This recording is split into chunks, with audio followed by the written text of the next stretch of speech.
to get too caught up. Sorry, I'm driving. I'm not sure. Like, I don't want to be speaking on my speakerphone. Can y'all hear me? I don't know if y'all can hear. I don't even know if there's anybody in the chat.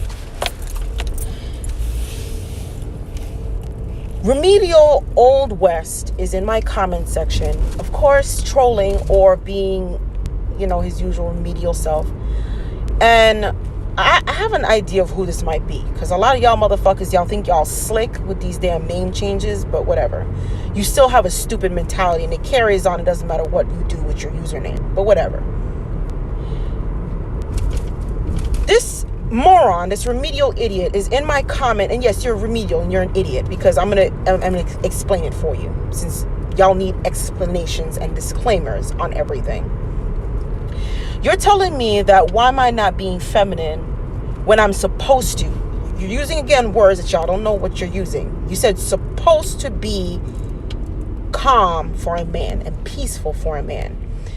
You're insinuating that I'm some emotional slave for you niggas. I owe you nothing, especially if you're a stranger to me. I don't owe you anything. That's for one. I don't come on social media. I'm not like some of these black women on here who say, oh, black men don't protect us. I say it because that's actually true. Because in the times that I needed a black person's help, a so-called random black man's help, he was useless. Okay?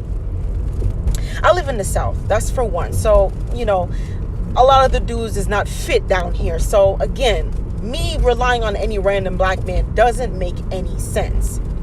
But because y'all like to do all of these over-exaggerated scenarios, here's one for you that's actually plausible because it happens in real life. I live in Houston. Everybody kind of knows this already. I used to live in a real hood part of Houston where I lived by a club where there was shootings almost every weekend. I'm going to give you this example, and you need to tell me as a man, because since you know everything in your logic and your dick and balls is the cavern in which all of your intellect resides, right? If I go to a club, I don't go to clubs. I haven't been to a club since I was 25 years old. I don't like clubs. I'm an introvert. So this is not really an example that I would adhere to. But this is something, since y'all niggas like to say that we like to go to clubs and we like to squander our 20s away and ride and slide a whole lot of niggas and shit like that, I'm gonna entertain your examples. So if we go to a club and you, Mr. Old West, is telling us in order for us to want random protection, we need to give our lives. We're supposed to just allow any man to just protect us, right? So in that being said, let's just say I'm gonna go to the club, right? I don't know. I'm going to the club and there's 20 black men there. I live in the ghetto. There's not white people who go to this club. So yes, there's gonna be black people that's gonna be there. There'll be no need for me to bring in other races of people when there are those other races in those clubs. Because I know y'all like to be nitpicking on everything. This is a predominantly black club, okay? Let's just say that there is 20 black men. I don't know neither of these 20 black men. Out of those 20, 5 of those black men have guns, okay? And the ones who have those guns, all 5 of those men don't intend to use those guns for good. They only want to use it for evil, okay? So you mean to tell me that because I'm in the club with these so-called black men, I'm supposed to just allow any of these men to be permissible with my life? Is that what you're saying to me? So that when I get shot up, you can go on social media like y'all do already with Breonna Taylor, talking about how she deserved it because she should have been around better black men. She should have picked better. You niggas are sick. You do realize that, right? When y'all go around saying this stupid shit, oh, you should just randomly just submit to any black man that's out on the street. When you get in trouble, just submit. He'll protect you. I'm gonna give y'all a motherfucking story. This is why I talk about this so heavily, because I don't say things unless I've experienced it. When I talk about this whole getting this this protection from black men thing, a lot of y'all insinuate that we are asking random black men. I personally will never ask a random black man to protect me. Do you know why? Because first off, again, since y'all niggas love to come on here talking about fatherlessness, my father did not raise me to be complacent or make sure he's the right man and he knows how to take care of you. But till then, oh hell no. You're going to learn how to fight. You're going to learn how to shoot. You're going to learn how to protect yourself. You're going to have certain drills. Listen, when that movie theater got shot up a couple years back, I actually sit down with them and I say, look, this is the protocol. We're going to go here. We're going to sit here in this movie theater because you got me all the way fucked up to think that some shooter is going to come up in here and think he's going to shoot me away because you niggas don't know how to handle yourself in public accordingly. So I handle myself in public. Listen, when I walk outside of my door, I am fully aware that I'm walking into a system of white supremacy. And to be honest, I can't expect the policeman to ever consider me. And I cannot expect a black man to protect me either, because that is not the truth. I lived in London.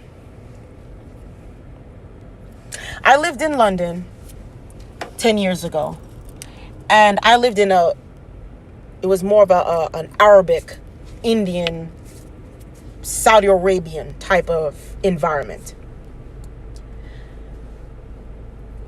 There was a bomb threat at my school when I was there. And it involved a black kid and one of the Arabic kids who I actually had a fight with a few months prior. A lot of these Arabic dudes, kind of like some of you niggas on here, you have this extreme misogynist, chauvinist mentality. And when you come in contact with a woman who can handle herself and you don't like that, you feel intimidated and threatened by it. It is not my fault that some of you niggas are incapable of protecting yourself. So therefore that you keep trying to project your own insecurities on not being able to even practice self-preservation in your own body. But you want to force that on black women. You'll never see me go around asking for any black man for protection. If some rah-rah shit happens, I can only hold myself accountable. I will be extremely irresponsible and it will be idiotic of me to ever let any man, I don't care what race you are, try to protect me.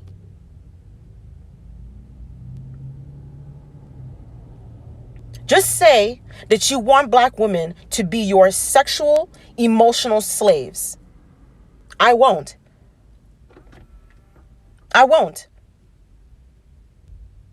And a lot of y'all men are willing to literally sacrifice us to prove a point. That's how sick y'all are. And you still think that you can demand submission?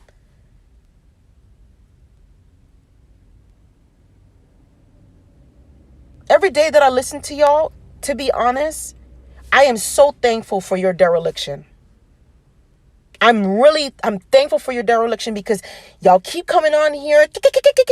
Y'all need to pick better. You need to have better discernment. And when y'all niggas be talking, I be listening.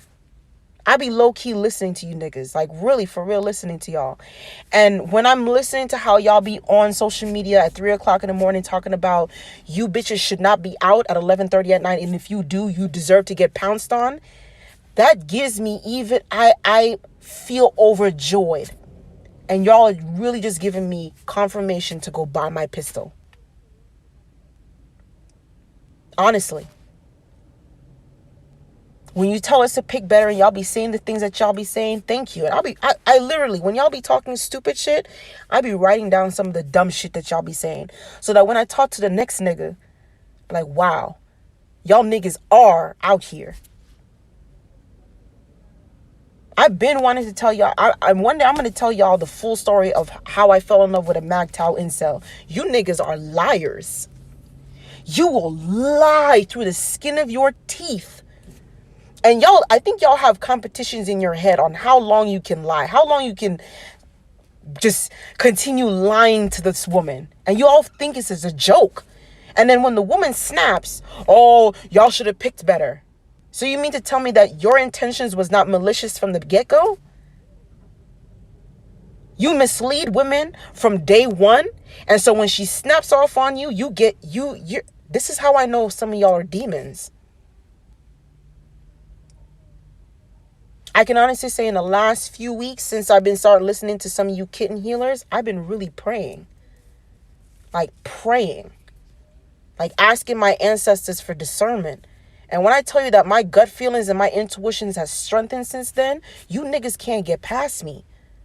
Oh, I know one of y'all motherfuckers slipped through the cracks and I nipped y'all at the fucking bud. You're not finna, like, look, these lies that y'all niggas like to do to these women maliciously, and I know in the back of your head, you know what you're doing. Consciously, you know what you are doing is wrong, but because it makes you feel good, that's some Satanist, hedonist type shit. Because you don't even do things that makes you feel good that's actually good for the better of mankind. I actually feel good when I make a plate of food. And you know what? I pass by the local homeless man, a black man, and I pass the food to him. Don't even thank me, sir, man. Just take the food, man, because I want you to eat, brethren. That's the type of shit that I be on. But you know what y'all niggas do? Y'all come on social media and you harass women. And when women respond, you know what you do? You spark up a live stream for the next 4 or 5 hours talking about these bitches ain't shit. They're not feminine. You harass women online. I don't go into male spaces and talk shit to you niggas. I don't go into the manosphere space and talk to the manosphere men. But here you nigglets are in my comment section.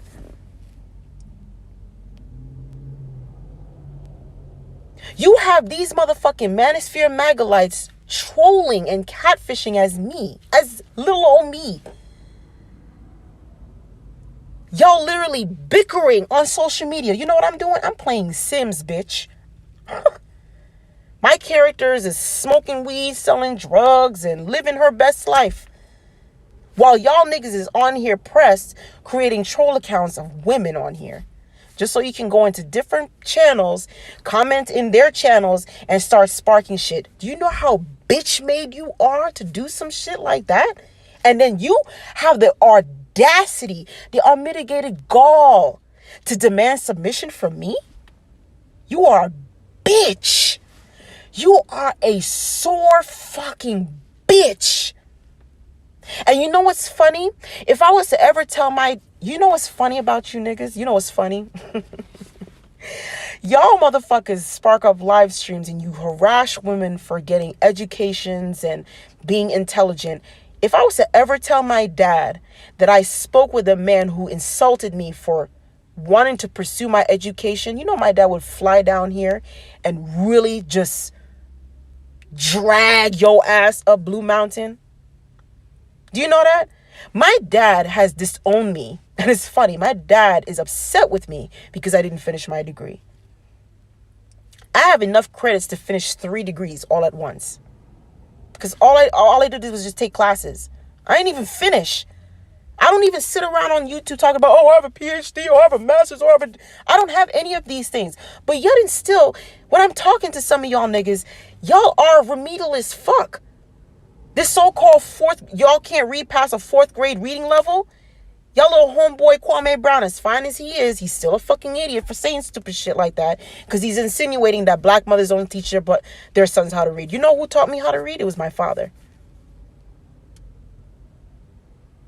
Do you know who helped me in my passion of writing? It was my dad. I'm not going to say that my mom didn't help me. She didn't help me how to read. She sure did.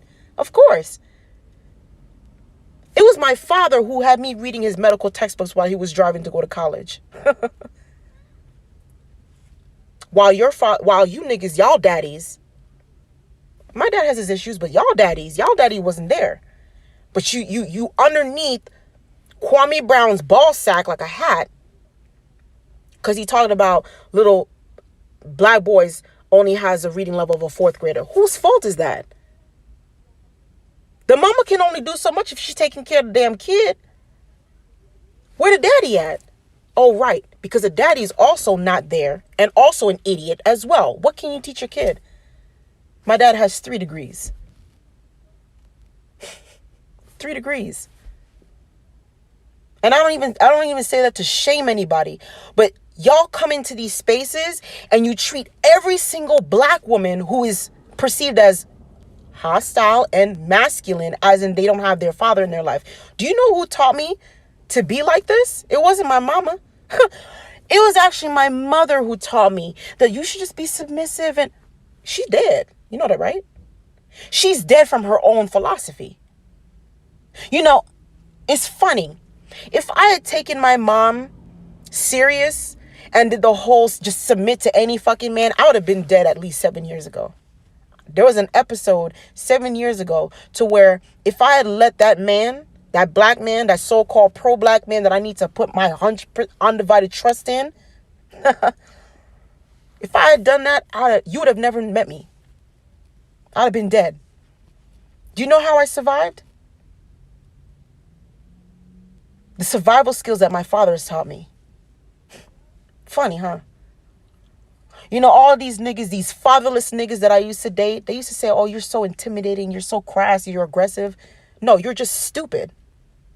Catch up. Honestly, I don't think you need 1,000,000 degrees to be intelligent. I think critical thinking skills and being able to distinguish reality from delusions, which a lot of you niggas don't know how to do, it goes a long way, brethren. I may not be street smart, I'm book smart, but I can apply critical thinking skills and I can work things through. A lot of y'all niggas can't put 2 and 2 together. You're telling women to put their life in random men's hands. And when they lose their life, you will go on social media with your sick, demented, devil-minded mentality, because that's what demons do.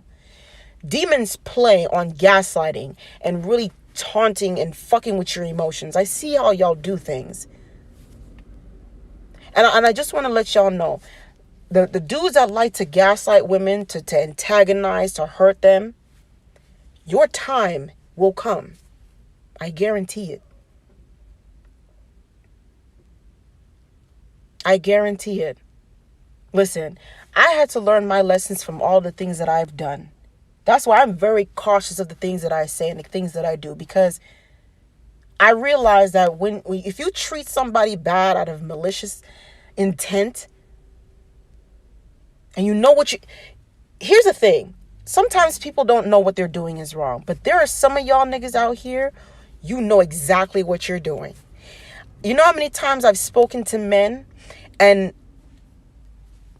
my ex, we would have a very specific conversation. I'll talk about how the sky is blue. I will tell you that the sky is blue. I'll give you definitive evidence, scientific evidence to prove that the sky is blue. And this nigga will look me in the face 5 minutes later and say, I said the sky was green. And he will convince himself so much so that when I'm trying to tell him, like, I don't ever remember me saying that the sky was green, because that would never be something that would come out of my mouth, this man will lose his fucking shit. And he'll gaslight the fuck out of me till I lose my own fucking mind. And when I lose my mind and I snap, you know what he does? He would smile and smirk. And a lot of you niggas do that. The devil is in you. And I'm not talking about no Christian Satan. I'm talking about that y'all are so low vibrational that you've become the realm of low vibration. And I don't want to say that as in like some holistic shit. As someone who's very intuitive with spirits and energy, a lot of you motherfucking men there's something going on. And there's something going on in a lot of black women as well. I distance myself from those type of people, because another thing that my father has taught me, you are who your friends are. So once I start recognizing something toxic within you, that only means that there's something toxic within me that I need to check. And I will distance myself from you so I can get my mind right. Because I'll be damned if I'm going to pick up on your negative vibrations simply because I'm feeling low right now. This is why I isolate myself. Motherfuckers always want to be underneath somebody, ball sack and all that kind of shit. I can't do that. Sometimes you have to distance yourself, and I'm not. Some of you niggas, y'all be underneath these fucking ass godfathers under here, man. You be underneath their ball sack, braiding their gooch hairs. That's what you niggas be doing, man. And it doesn't even, it makes y'all look more than just simpish. It is giving off massa vibes.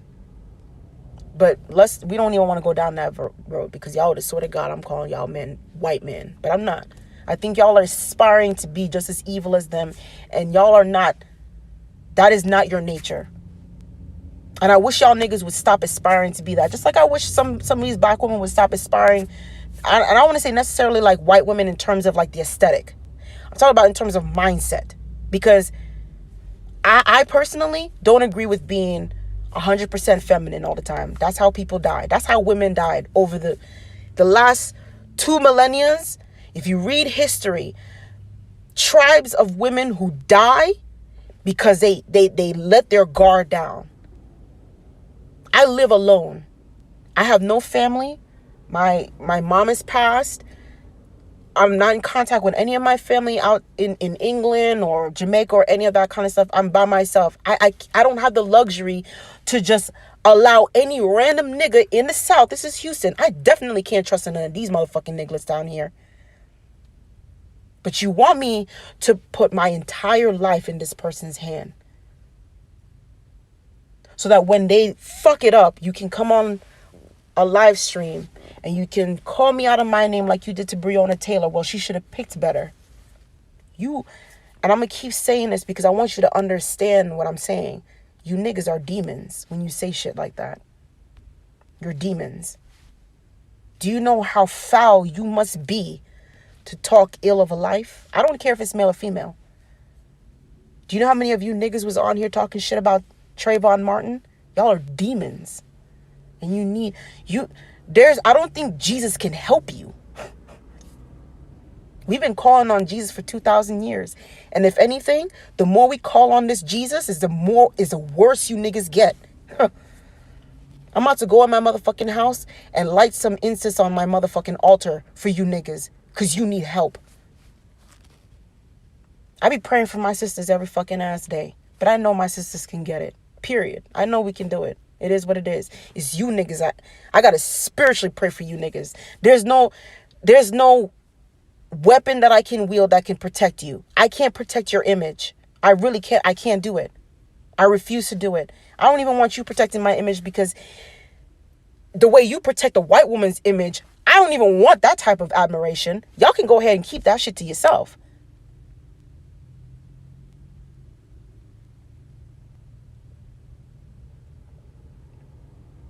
And you know what? Because some of y'all niggas are remedial, you will listen to this live stream and you will tell me you should get with yourself a white man. This is exactly what I'm talking about. You're so fucking dumb that's exactly where your mind goes. You can't even, literally, your mind goes from A to H. There's no A, B, C, D. It's just A to H. And even when you get to A to H and you're talking about the in-betweens, A, C, F, D, H, B, C, that's how dumb y'all are. But you want us to be patient with you. You want us to submit to your idiocracy. My God. I would submit to my cat before I just submit to you niggas on here. That's real talk. And I love how y'all niggas, y'all like to weaponize everything a bitch says. Okay, I'm a cat lady. My cats don't disrespect me. I feed my cats and they meow and they keep it fucking pushing. They clean themselves. They shit outside. I ain't got to do anything for these motherfuckers. Apparently, I got to do more for a grown-ass fucking man than for domesticated fucking puss.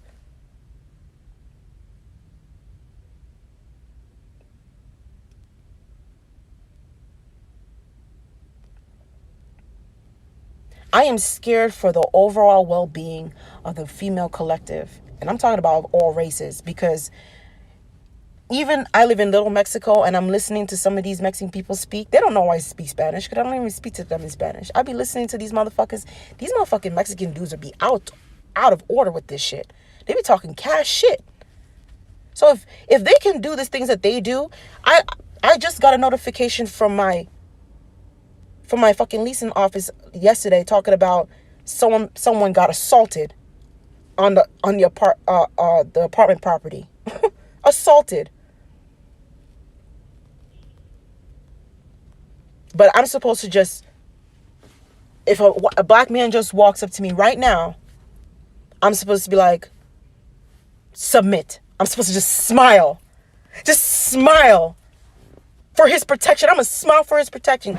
Do you know how many times I almost got attacked because I smiled at the wrong one? But how would I know? Oh, I forgot. The black woman is God, so therefore she knows everything.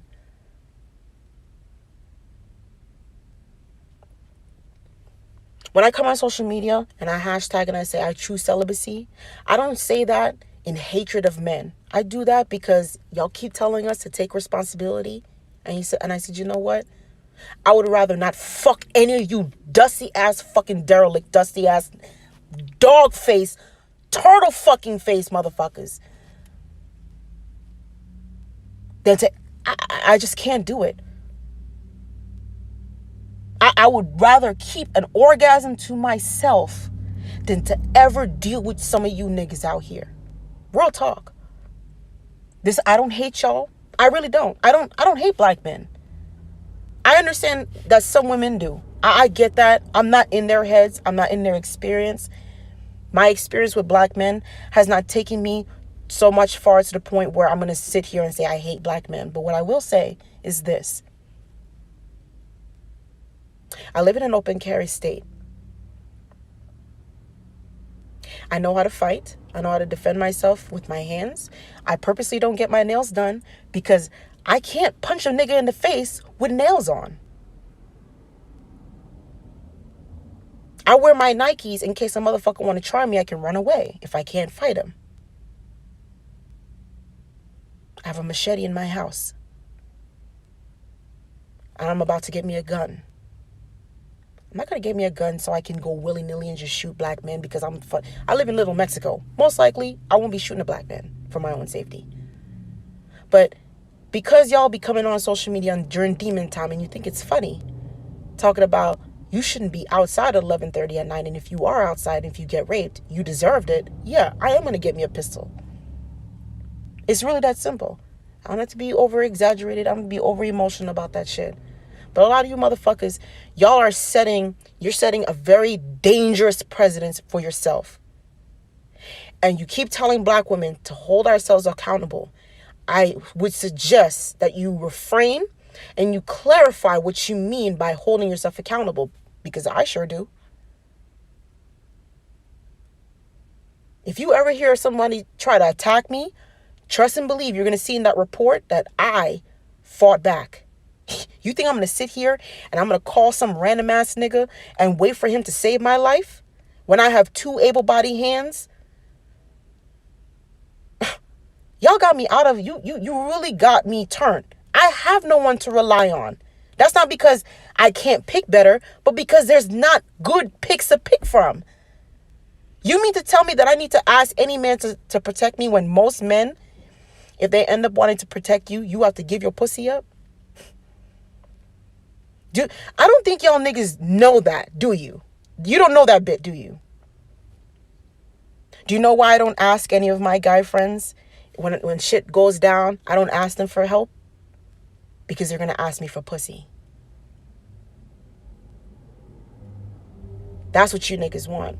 You want us to ask for help from you so that we'll have no choice but to give you pussy. You niggas are sick. Again, demons. Only demons think like this.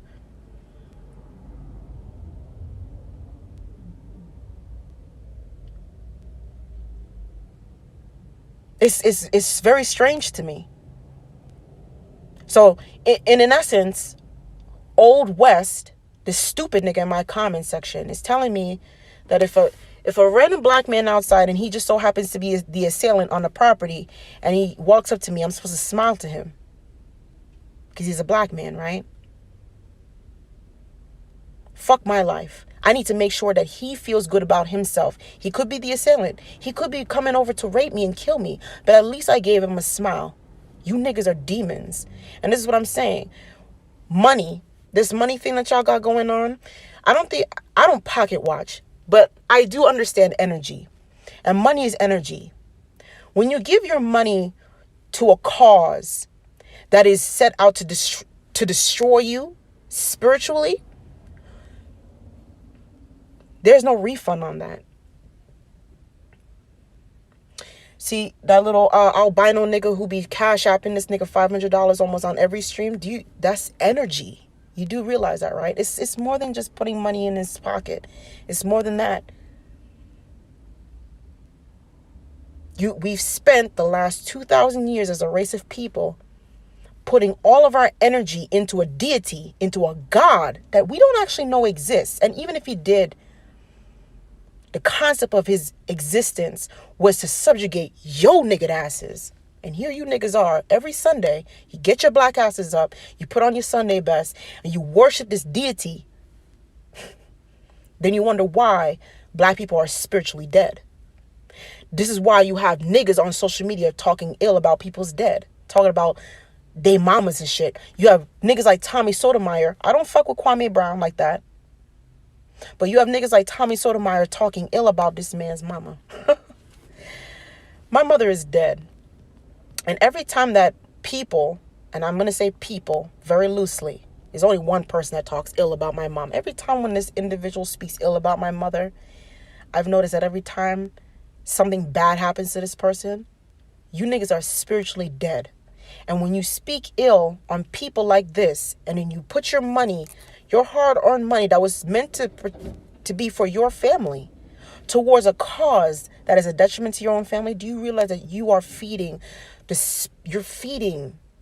spiritual hell to your own people? I can tell you that the moment that I stopped tithing to the church, my God, my eyes opened up, my soul opened up. Y'all niggas is asleep. Y'all always say, oh, okay, Jesus, okay, that's fine, that's cool. But I can tell you one thing. The last 2,000 years has not gotten better for black people. The louder we cry for Jesus' name we fall lower each day we call on this Jesus' name. But that's another live for a different day. Just say you hate black women. So much so that you want that black woman to just basically throw her life away. Just for male appeasement. To feed your fragile ego. I can only speak for myself. I don't like speaking for the majority of black women. I can only speak for me. I can only hold myself accountable. And it's funny that a lot of you niggas are going to start getting really upset when women start holding themselves accountable, as you say that you want us to. You trust me. You want in order for y'all to sustain the male population the way you are, you're going to want black women to be so-called not accountable. I hope that marinated on you for a second there.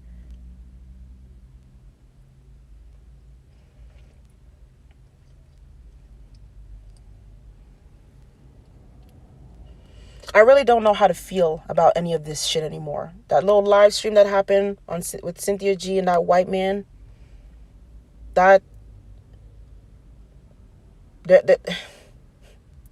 when I tell you that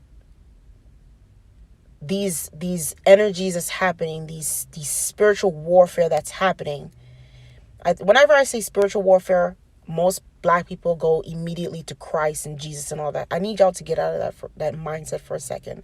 I don't mean it in that context. I mean it in, I honestly don't even know how to explain it. This is something that I've been feeling like when you sit underneath the sun and you let the ancestors speak to you. When I tell you that today I was overwhelmed with peace and clarity. And when I tell you that something happened and I manifested something that I never thought that I could have manifested, and I had to sit there in awe and realize that the power of my tongue is stronger than I thought. But the truth is the truth. A lot of us are spiritually dead. And we're trying to make light of all of this type of shit. And it's not making any sense because we're cleaving onto European standards of what we are. And it doesn't match. I cannot accept the resting in my femininity. I'm not a white woman. I can do much better with my nails done with an AR-15 in my motherfucking hand. That's just me. I can only speak for me. I don't mind embracing that warrior spirit within me. It will always be in me. I cannot sit down and be complacent. That's never been a part of who I am. Never. I've always been vigilant. I've always been protecting of other people. That has always been my thing. You bully somebody, I'm coming for your ass.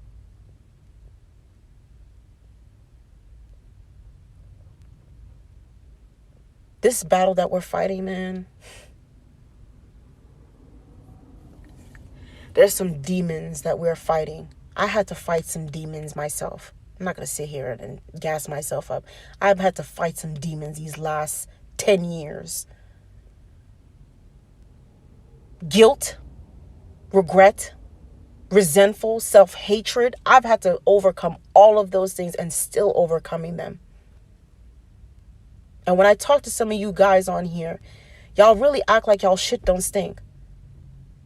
Y'all don't actually take the time to do the shadow work. Because you think that just going and getting the bag, it fixes your derelict mentality. It fixes your fatherless problem. It fixes your mom issues. Honestly, me being broke, but being in my solitude and having a conversation with my ancestors and God and finding the peace within, I would take that over $1 million because $1 million cannot save my soul from any of that generational traumas that I went through. There's no amount of money. I can go on a trip to Florida, but if I go to Florida, my mind is still with me. That trauma is still there. There's no amount of money that can erase that. So when you have these fucking niggas out here talking about, you just need to get the bag. You just need to get the bag. No one is talking about doing the shadow work. No one's talking about praying. You talk about Jesus all fucking ass day. When was the last time you went to church? When was the last time you read your Bible? When was the last time you went outside and you grounded yourself? You stood in the grass and you actually felt that you were a human being. When was the last time you actually done that? When was the last time you sat down and you looked in the mirror and you said, you know what you just did yesterday wasn't shit. You did the wrong thing. That was wrong. You need to do better. And you never do it again. You have men on here literally asking for women to be brainless. That's why I get triggered. People say, oh, you just clickbaiting off of Kevin Samuels. No, Kevin Samuels is preaching a doctrine to women that put my mother in a fucking ground. She didn't have no agency for herself. She didn't care about her own well-being. She wanted to serve the man because he had the bag. He had the education. He was a high-value man. Now she's in a high-value coffin somewhere. So yeah, I get triggered. And I push back against this stereotype that Kevin Samuels wants you to do. Listen, Kevin Samuels talks ill about women who go into school. I went to school last semester. COVID happened and I had to drop out for that semester.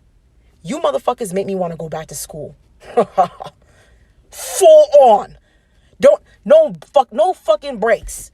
Get all 3 of my degrees and get the fucking masters just to piss you niggas off. Thank you.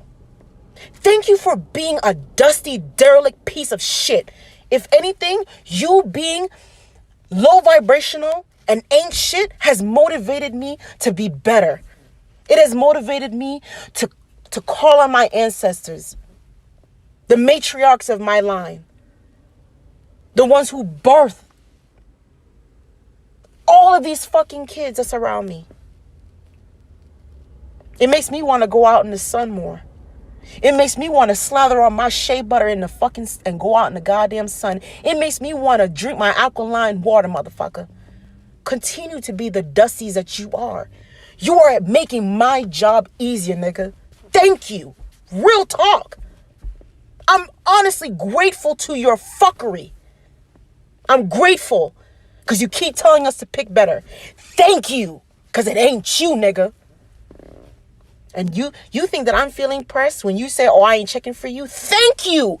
We both won. You think I feel pressed? I'm looking at your fucking Abbeys and shit like that. You got 3 fucking dreadlocks. But I'm supposed to feel some type of way. Brethren, you saved my ovaries. You saved my pH balance for my pussy, brethren. You did me a favor. I don't feel pressed. When y'all come into my comment section and y'all be telling me, bitch, ain't nobody checking for your fat ass. You know how many niggas I can walk up to right now up in Houston and they want to fuck my fat ass? You think I'm pressed by you? There's always that one nigga who's not checking for me. That's fine. There's that one nigga that's not checking for me. I can walk down the street and get 5 niggas looking at me. And I'm looking busted as fuck. No makeup, no nothing. And I can still have them looking. That's a God's honest truth. I don't got to be a baddie either. Because y'all swear to God, oh, you not a baddie. You not a baddie, so you can't get no niggles. I don't need to be a fucking baddie. It's called personality. Hello? Something that y'all lack. Y'all all think the same. You have copy and paste tyronism. Y'all all have the same tyronism. That's what y'all practice. Y'all will talk about single mothers. You don't even have a hamster for a pet, but you're talking about single mothers. I've never talked about single mothers. I don't have kids. I don't talk about child support. I don't have kids. You have 16-year-old boys who have never even babysitted a dog, much less had a fucking kid, talking about child support.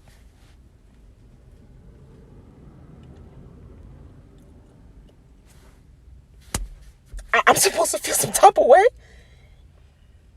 I laugh half the time. The only time I get irritated is when y'all direct your stupid shit in my direction. That's the only time that I start getting upset. Because I'm just like, I'm listening to y'all with the fuck shit. And I'm just laughing. Pass the popcorn with the motherfucking caramel on that shit. Pass that shit over here with the extra butter, bitch. It's entertainment for me.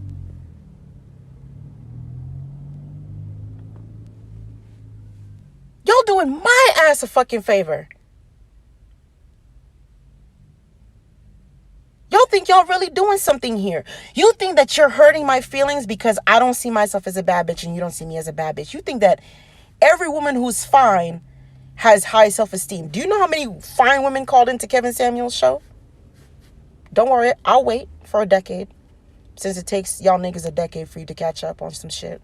Because you're still talking about child support. So, child support, the 60s. Okay, I'll give you another 40 years to catch the fuck up.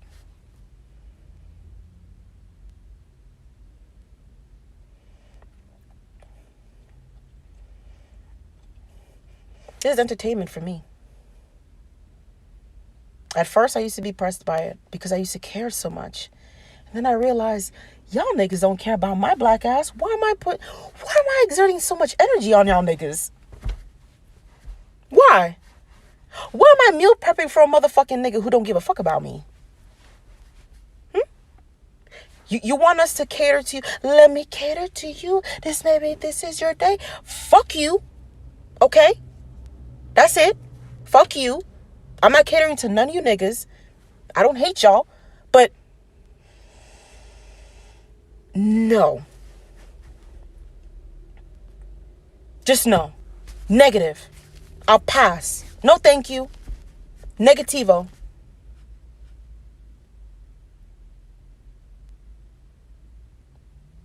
I'm over it. I'm really done. I'm over this shit. Like, bro, I'm so thankful I live in an open carry state. Dude, I was in a democratic state before I moved back here. And Lord knows, if I was listening to some of the commentary that some of you niggas is saying on here, and I was living in a democratic state, I don't know what I would do with myself, to be honest. I really don't. I really fucking don't. Sorry, I'm just now looking at the comments, y'all. Shit. I'll be just going off. Midtown Pookie, why do you pay attention to these weirdos? Because they're in my comment section, boo boo kitty. Sup, not all black men. Again, with obvious disclaimers that doesn't need to be reiterated, but here you are reiterating something that we already know. But thank you for the obvious disclaimer. You shouldn't have to listen to that BS. I shouldn't, but here they go in my comment section. I wonder how that is. I wish you would tell them this. Stop telling me this. No, Rex, with your drunk ass. Please drink some alkaline water, because ain't no way I'm going to drop. First of all, I'm on my phone. I'm not on my computer. What's up, let's see. I'm not a part of anything. Drop the link. Oh, Lord have mercy. Just go away. Yes, organic black. Fathers are supposed to teach their son how to read. So if there is a lack in the reading department when it comes to these kids, you can blame the non-existent fathers. Okay? I mean, it's 2 + 2 = 4.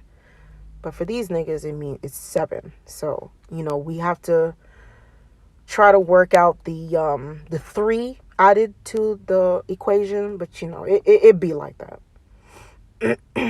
Anyway, hold on. The father is the biggest influence in the boy's upbringing. That's facts. Honestly, I can say this. If it wasn't for my dad, despite all the emotional turmoil that my dad has put me through, if it wasn't for my dad's guidance, I don't know where I would be. I know I wouldn't. I don't have kids out of fear of my father's opinion. That's literally the only reason why I don't have kids.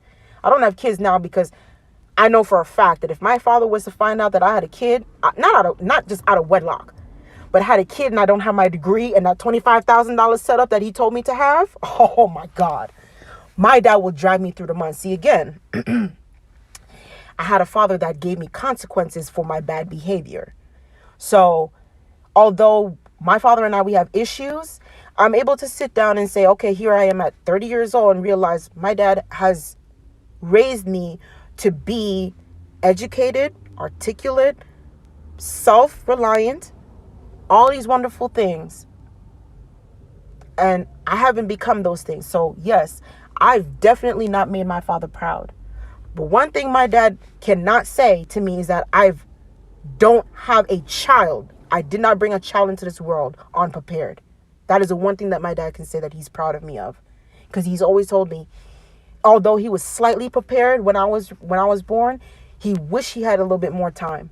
And even with that little time that he had, my dad was able to get his shit together. This is why when I think about some of y'all men, how y'all operate in this space, I know you are not trying at all. Not trying hard enough. You are not trying at all. I watched my father go through hell with my mother. Just to get custody of me. My dad went through hell with her. There has been so many times that I sided with my father too against my mother. Y'all don't ask about those questions, do you? I sided with my father many times, but of course, the mother has precedence. And I was young, so they think that I'm being coaxed by him. My father was my dad's free. My mom was hyper religious. So she was constantly sprinkling lemon water on me and pray. I hated that shit. My dad was a little bit, open-minded. My dad fought for my ass. That custody thing, when Taz talks about y'all niggas is not trying, y'all not getting the paperwork, my dad got the paperwork multiple times.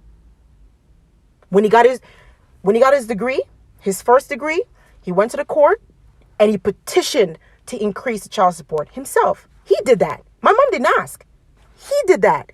He got his last degree when I was like 12 or some shit like that. And this before my mom passed, he did the exact same thing. When my mom got sick, it was my dad who said to me, you should come stay with me so your mom can get well. My dad was making well into $100,000 a year. This was 15 years ago. My dad was this so-called high value man, and he did high value things by trying to fight for his kid. Not like your little dusty kitten heels nigga that's up there, who's catching yeast infection from a fucking that pants that he's sitting up there on.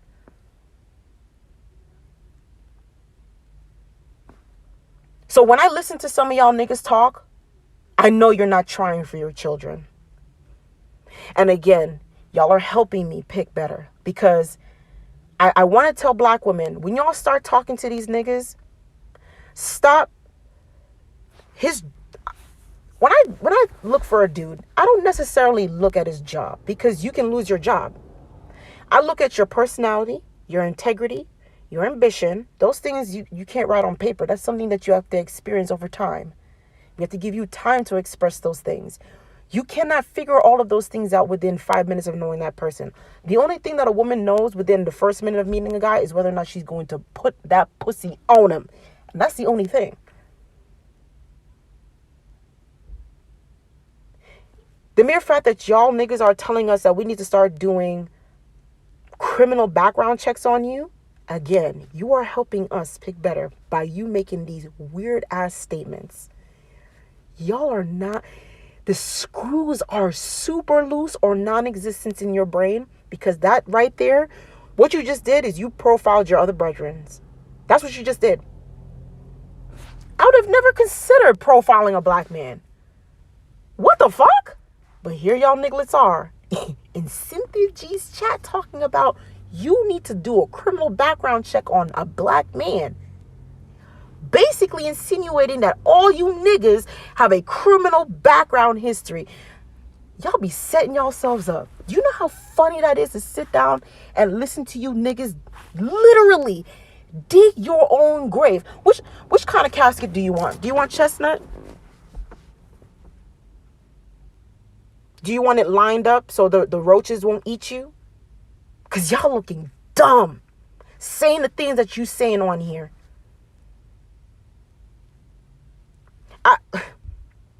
Y'all literally think that there's like a whole fax that comes out, like a little roll of paper that comes out of your mouth when we first meet you. Like, don't talk to me. Here's my whole fax.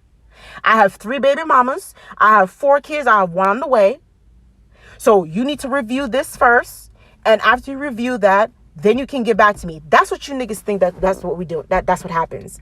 Like, as soon as we meet you, we know your social security your social security number. As soon as we see you, we know your phone number. We know your mama's maiden name. We know all of these things the moment that we sit on your dick. For some reason, you think that it's like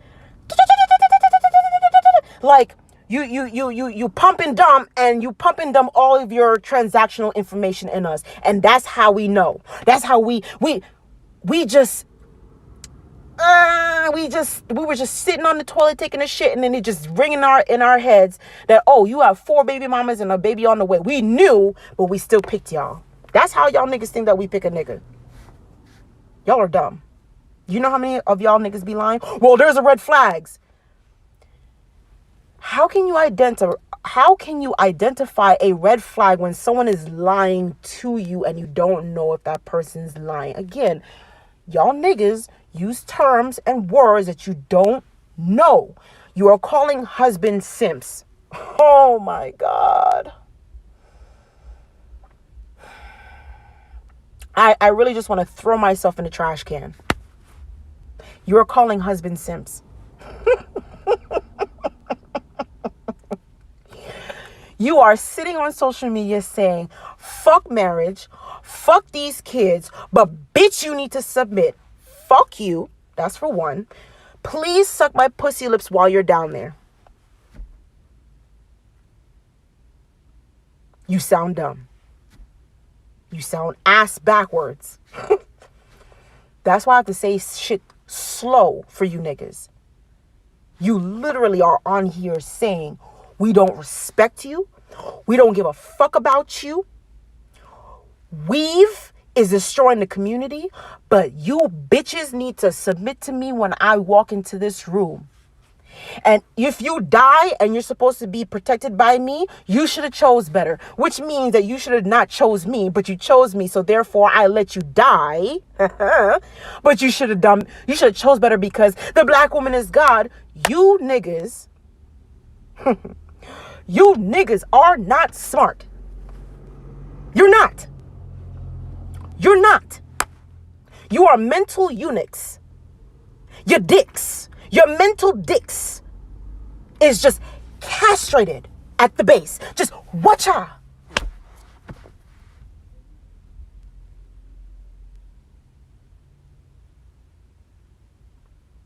I be sitting in the corner, bro. My cats be meowing like, meow. Are you gonna feed me? Are you gonna feed me? I be sitting in the corner like, wow, these niggas just spent on a live stream talking about these bitches ain't shit. Weave is destroying the community. And the same niggas will come from that channel, go to another woman's channel. The woman is clearly not wearing weave, but you're talking about weave. Wow. Mind-blowingly retarded. Like, it is, like, the level of retardation in our community, at first it was giving me anxiety. Now all I can do is do like a really awkward chuckle. Just like, like, I don't know if I, like I'm trying to take a shit. And like, you know how like that moment where you want to fart, but you think you might shit. So you're trying to see if your colon can like switch the fart and the shit because you don't know which one. That's what's like dealing with y'all niggas on here. I don't know. Should I fart? Because if I feel like I'm about to fart, I feel like I'm about to shit myself. Because that like, and I'm not saying all of y'all, because again, I need to give the disclaimers to the obvious idiots. But a vast majority of y'all, it doesn't matter how simple the conversation is. Somewhere in your defective minds, you want to see how the woman reacts. So you intentionally piss her off just so you can see how, I don't know. Is that narcissism? I hate that word because everybody uses narcissism. I've had mad people tell me I'm a narcissist. I wish I was a narcissist. If I was a narcissist, I wouldn't have had my heart broken so many times. That's a God's honest truth. I would have stepped on all of these niggas' dicks and kept it fucking pushing. I haven't dated anybody in 2 years because that last nigga done fucked up my whole entire mindset. And he introduced me to you derelict ass niggas. It's like a network of derelict dusties.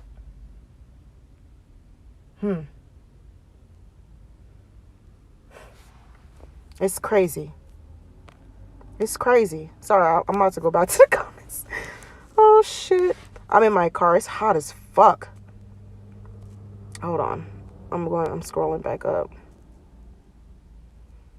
I didn't block you, Young East. Why am I so turned? Because you're an idiot. And I actually, speaking to stupid people, like it gives me actual anxiety. Like my heart palpitates. I get clammy hands when y'all say stupid shit that doesn't make any sense. Like it gets me annoyed. Sinji and them is extreme. You can't be listening to them all the time. First of all, I can do whatever I want. And I have discernment. So just because I listen to her content doesn't mean I am little Cynthia. I appreciate her content. Actually, it's funny. When I first listened to her, she was talking about white supremacy and all that kind of stuff. In the comments, it was niggas like you who was deterring her away from that. That was y'all. It wasn't, you'd expect white men being there being pressed. There's a few white guys in there, and us black women, we just go on this cave and, shut the fuck up, go back to the caves, and, they'll leave you alone. It was majority of y'all black dudes who deterred her content from being what it was, focused on white supremacy to you niggas. I first came onto this platform, YouTube, not to talk about any of this gender war shit. Originally, I came on here to do the debunking of Christianity. That's what I was known for on my Twitter. That's why I came on to YouTube. I found Taz's content. I found Nyla. I was always following Sin. I started listening. Then was introduced to the manosphere. I didn't know that these type of derelict niggas existed. Then I realized, I've been dating y'all niggas all this time, and I just didn't understand the pathology. I've always wondered, like, I'm confused. And now I understand. I listen to everybody because I need to get everybody's point of view so I understand what I'm dealing with. When I listen to some of you manosphere dudes, MGTOW, Incel, Red Pill, the more I listen to your content is the more I'm starting to identify that every single black man that I've encountered with subscribes to those ideologies. And I didn't know. I didn't know it at the time. But now that I'm fully understanding of what is going on, I see what's going on now. Y'all niggas saying pick better. It's very difficult to pick better when you don't know what you're dealing with. But now I know what I'm dealing with. If a black man, see, I don't get pressed by this. If a black man meets me and stuff like that, and he finds out that I listen to Cynthia G and he doesn't want to deal with me anymore, I don't get pressed by that. You know that, right? Okay. So you don't like the fact that I listen to Cynthia G. Have you ever asked what I believe? No? Okay. So your assumptions is why you're doing the things that you do. Cool. I usually am thorough when I ask people, if for example, if you decide that you want to follow Kevin Samuels, I'm not going to outright dismiss you. I'm going to ask you why you do. Most of y'all niggas, y'all follow causes and you don't know why you do so.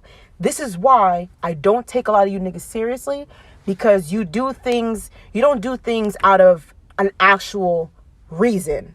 You do it because it's popular. You do it because it's trending. You do it because everybody else is doing. You're basically falling into peer pressure. You're being childish. You have 50-year-old niggas. Tommy Sotomayor, I'm going to say names because I don't give a fuck. You have niggas like that saying to other niggas talking about their mamas and shit. We exchanging mama jokes. Your dead mama jokes. Your mama's a pussy ass bitch jokes at 50? And you want me to, what? Bust my whole pussy open and have you protect me?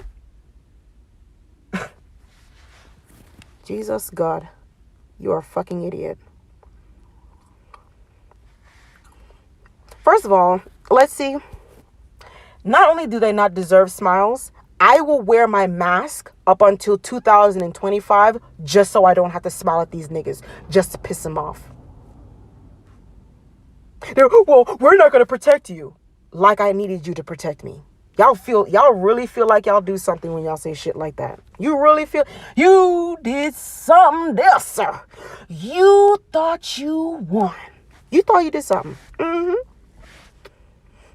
That's why I walk with my headphones. Let's see. I walked into Walmart the other day. I purposely dress busted so men don't approach me.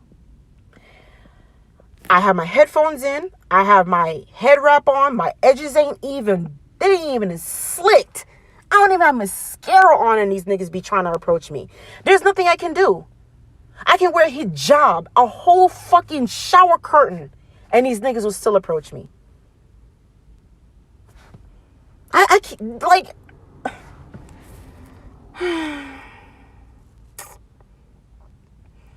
Jazzy, that lady in Chicago smiling politely turned down some black men and they got her eye nearly bit out. Tell these niggas that. But we gotta smile at every fucking black man out there. He can have a knife to he can have a gun to your face, but just to stroke his ego, you gotta smile. You niggas, just say that you want us to die. Just say that you want us to just lay in the street like a speed bump and just have one of these cars, just have one of your 95 Monte Carlos just run over us. That's what y'all want. That's what y'all want. Child, I'm not reading y'all comments. My bad, y'all. What's up, Rude? Why would I protect your ass, Rude? You silly. Oh, here comes Zach. Zach, stay confused. Oh my God. I knew this nigga would be in my motherfucking chat. If y'all don't like me, why do y'all be up in here? This is how I know y'all are sick and demented. We need to talk. I'm reasonable. No, thank you. I'll pass. I just did that today. She a dead ass. I don't remember what y'all was talking about. I'm sorry. I'd rather take the million to get away from America and these types of men dusties. I can tell you one thing. As someone who lived in London, racism is global. The dustiness is global. You're not gonna. There's no retreat from the dust. Okay, you're just gonna have to bring some Kleenex tissue and just deal with it as you go. Are you going back to school, sis? Congrats. I want to get back to school, man. I actually like learning, unlike these niggas. A man is openly saying he's gonna harass me, and people associate with me, and people are up there encouraging it. I'm going, yeah. Let's see, these men, they don't care. They really don't. And that's why I keep saying they don't care. And I'm not saying this as in try to get some type of sympathy from them. They don't care. I'm telling you as a stance so you can move forward. There's no pleading. I had my moment with a black man that I thought I could trust. He was my friend. I trusted him. And I made a mistake in making the decision. And I said, you know what? I need to do better. And I thought I could trust this man, and I couldn't. Pro-black, talking about, yes, a black woman is God. We need to start protecting black women. But the moment that this purpose didn't serve in his favor, he just pulled a rug right out from underneath me. Like the 3 years that we've been friends didn't mean shit. And it dawned on me. You can bust your whole pussy open and it'll still not be enough. You can do all of these wonderful things for these men and it won't be enough. And I'm starting to understand. And I'm not being resentful about it, but I understand that, look, any black man that decides to come into my life, you're not going to get the same treatment like I did to the other men. I treated them like kings. And they were peasants the whole time. Meanwhile, I was the queen. I ain't gonna toot my own horn, man. But when I look back and I realize what I've done, I was working in the same energy as my mother, and it drained her life. Serving people who don't serve her. And see, when y'all niggas was on, and see, when Taz did that live stream talking about stepfathers, that hit me because I have a father, but to a certain degree, I wish I had a stepfather, a man that could love my mother the way she should have been loved. So that when I grew up, I can see what love looks like. Because my dad didn't love my mother. If anything, that same resentful energy that some of you men on here, it's the same thing that I grew up seeing. And I never quite understood up until I started watching you niggas, how y'all operate in here.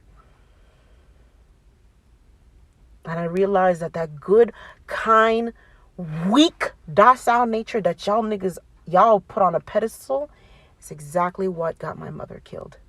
No agency.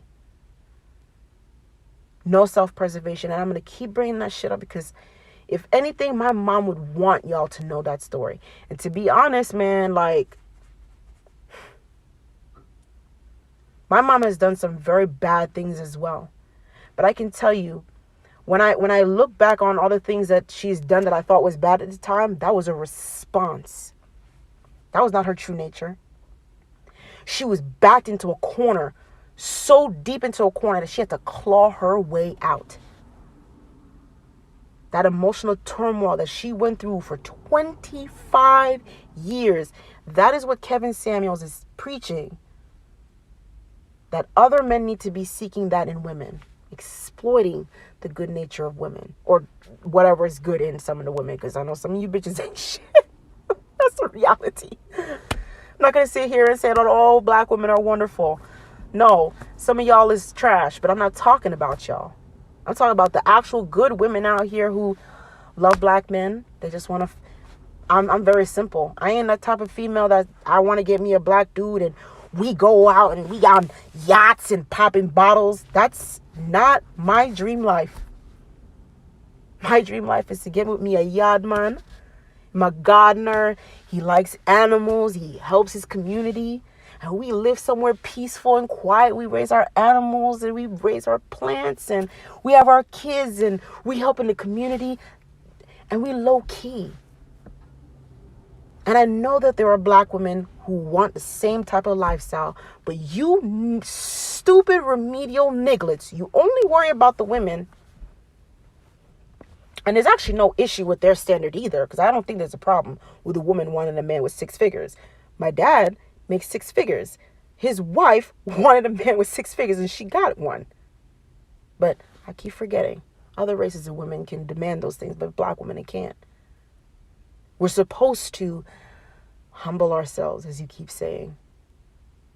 We gotta dumb ourselves down for yo nigga asses. That's what you want. You want, literally, you're telling black women to have higher standards, but you're telling us to dumb ourselves down to deal with you. I need y'all to ponder on that for a second, bro. Real talk. And as I was listening to Tara's talking about stepfathers and godfathers and shit like that, I realized that yes, I had a father in my life and he taught me wonderful lessons. But the one lesson that my dad did not teach me was how to love my mom properly. And I wish my mom had gotten remarried. Maybe I would have had a different experience of having a different father. Someone who was non-biological to me, who was still able to love me and do right by me and do right by my mother. But you niggas, you hate black women so much. You hate us so much that you're willing to literally starve other children out here just so you can push this no stepfather fuckery. Do you know? Again, how can you preach about little boys having no fathers, but you're advocating against stepfathers? You niggas are fucking dumb.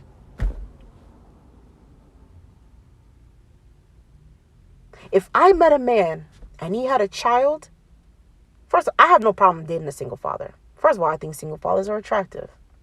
You know why? Because my father was a single father. He's a tall, dark, and handsome, very well educated, well-traveled, well-cultured ass black man. All the bitches were loving on him. All the bitches wanted to be my motherfucking ass stepmama.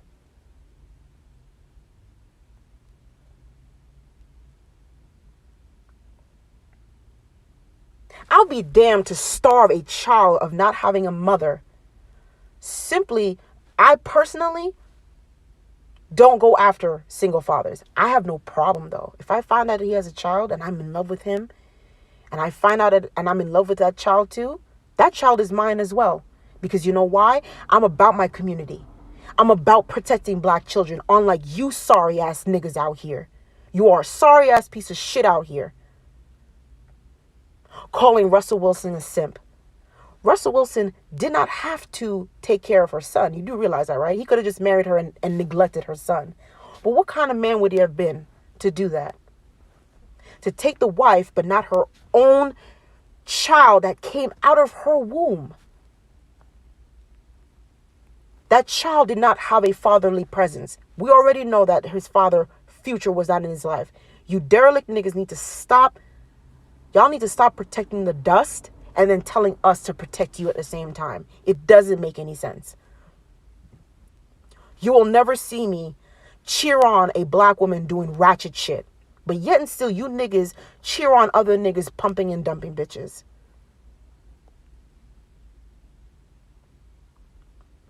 Just because I don't have content exposing black women, that doesn't mean that I don't agree with some of the things that they do. The whole bonnet conversation, I don't walk outside of my house with a bonnet on. A head wrap, sure, but not a bonnet on. I don't have to make a whole YouTube video and diminish the entire population of black women to do it. Just like when I made that video about that black woman who got her ass beat by that white football player, I could have went in on Soreless because I don't agree with divesting. But you know what? Rather than be hateful like some of you niggas wanted me to be, I tried to teach my sisters a lesson about having some type of historical discernment. Don't let your heart sway you into making a decision because your own men in your community make you feel a certain way. I understand what's happening here. This is not the first time this has happened in human history. Redestruction of black civilization. All of this swirling into racial propaganda, this is not new. This is why when I operate under this shit, y'all black men, you're going to pick your white bitches. Black women, you're going to pick your brads. It is what it is. It's always been like that for the last 3,000 years. I don't expect anything different to happen. But at the same time, we are fully aware of generational curses, self-hatred. So are you getting with a white man because you hate black men, or are you getting with a white man because that white man gave you that attention? He respected you. He understood you. He listened to you. He respects your plight as a black woman, which most of them don't. You need to ask the right questions. I've been around white people all my life. I'm not saying I know how they think and stuff like that, but I know the little lies that they tell. They use little coded words and shit like that. I've been around them long enough. I've been their little prized coon, but I was listening. I wasn't just sitting there getting my breadcrumbs and, I like my coon biscuits. I was listening to these motherfuckers. And it's funny. It was Cynthia G's content that helped me really understand the psychology of white people. I don't look at white people the same way. I really don't. I have a few white friends.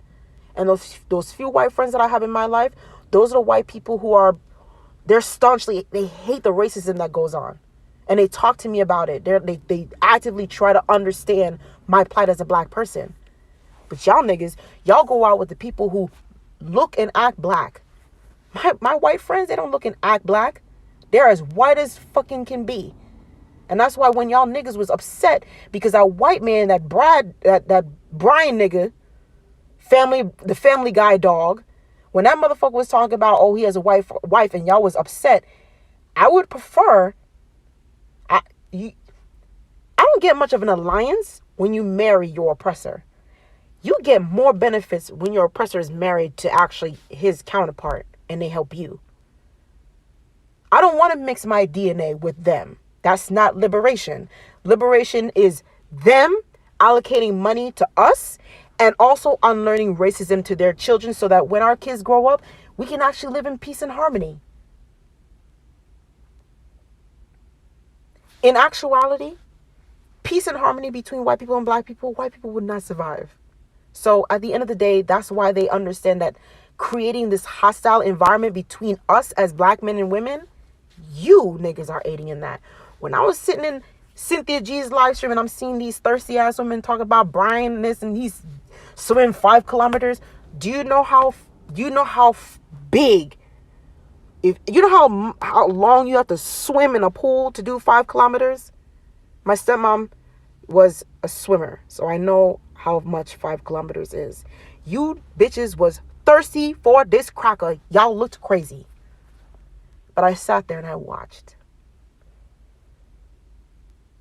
Because this is, at the end of the day, this is just a microcosm of our society. And when y'all actually start applying logic to reality and it starts to come to fruition and confirms and continues to validate itself, it is your own cognitive dissonance that's not allowing you to accept the information that you're receiving. That's why half of y'all motherfuckers be upset. You be angry. You be coming into my comments trying to talk to me as if I'm stupid.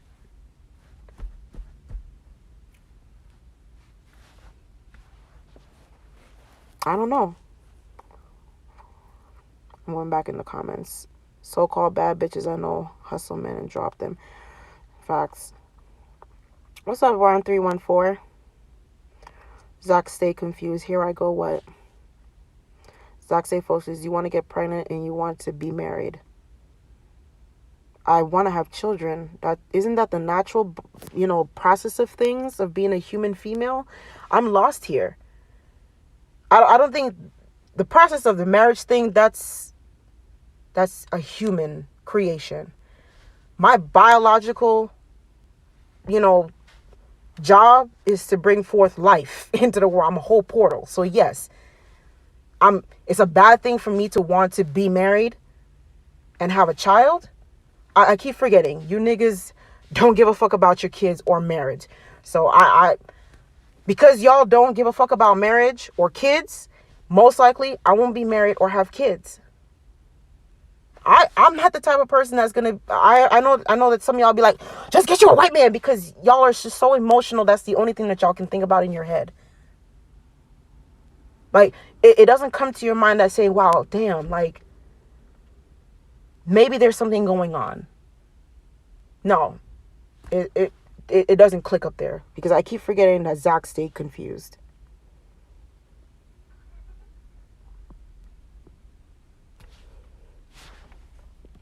I'm confused. It's you are. I'm lost here, Zach. I have a live stream of you talking about pumping and dumping. So let's not get on this whole I want to get pregnant and married thing. I would like to, but a vast majority of y'all niggas don't want. I literally left my ex-boyfriend because of that. I had my shit packed up, and I looked him in the face and I said, you know what? Because I remember when we first met each other on our first date, those are the first questions that I do ask. As uncomfortable as it may seem, I ask those questions. Would you like children in the future? He told me yes. Would you like to get married one day? So yes, I believe in marriage, because his parents didn't get married and he saw how dysfunctional that was, and he doesn't want that for his future. 6 months later, that nigga lied to my face. I said, do you want to get married? He said, no, I don't believe in marriage. I said, damn, do you even want kids? I said, hell no, I don't want no kids. You niggas be lying. And I left his ass. And it's funny. I asked him those questions, and I told him, I said, well, in that case, I have to leave you. And he got mad at me. He said, you're seriously going to leave me because I'm not going to marry you or give you a kid? And I said, yes, because you're wasting my time. I'm 28 years old. You're 30 fucking 7. You don't want to, all you want to do is play video games all day. That's all you want to do. Play video games all day. You want to hang out with your motherfucking friends. I have no issue with that. But at the end of the day, do you want to get married and do you want to have kids? And he said no. And I'm like, okay, well, I do. You can't give that to me. I respect you. I still love you. But because you can't give that to me, I refuse to waste my life with you. And he got mad. And that's the entitlement that I be talking about. You tell us to pick better. Find a man that wants to marry you, wants to have kids. But in order for you guys to get into our pants, you lie to us consistently all the time. And we'll ask you over and over, are you sure, da da da da? And you will lie, you will look us dead in our fucking faces and lie. And when we catch you in the lie, you get upset. Y'all really get upset because we caught you in a lie. Stop lying. Well, what about bitches? I don't date bitches. I know bitches lie. But me, personally, if I want to have a true and genuine, solid relationship with you, I cannot lie. That's just the honest truth. I made some mistakes when I was young.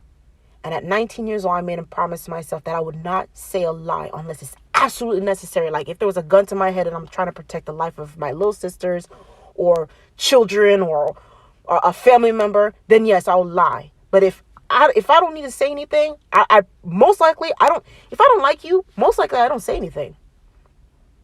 Now, I hate bullets, Gotti, so I usually say something. But if I don't like you, I don't need to make that known that I don't like you. I just don't like you. And I just move accordingly. You wouldn't even know that I don't like you. You would not know. I'm just naturally polite. I'll address you respectfully. I don't necessarily have to be ota ota and talking out of the side of my face and I don't have to do that. I'm very polite.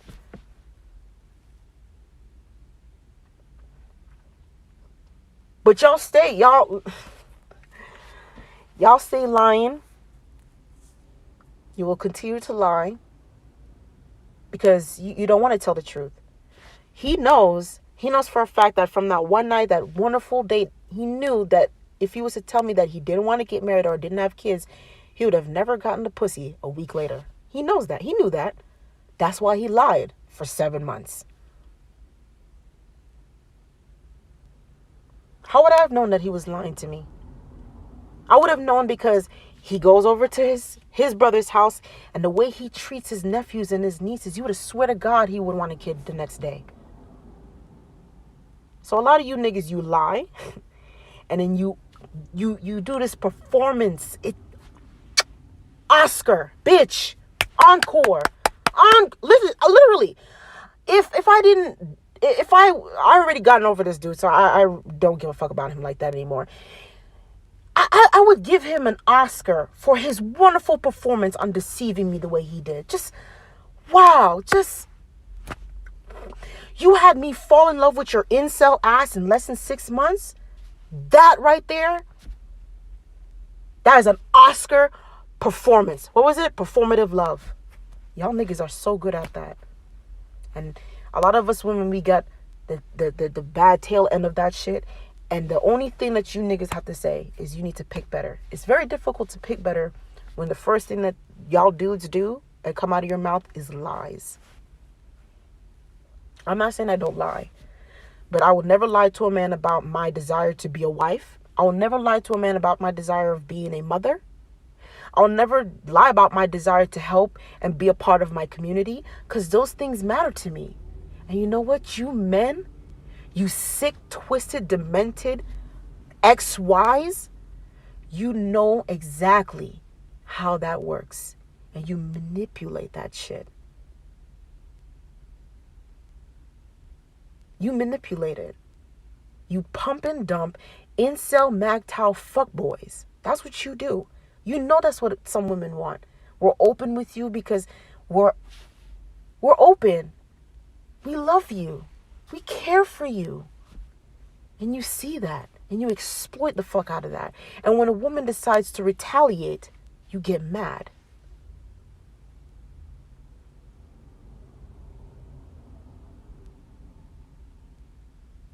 I honestly don't know what to do anymore. I'm not the type of person that's going to just go from one end of the spectrum to the other. I don't think it's absolutely necessary for me to go from black men to a whole ass cracker. I don't think that's necessary. Not for me. I don't think it's necessary.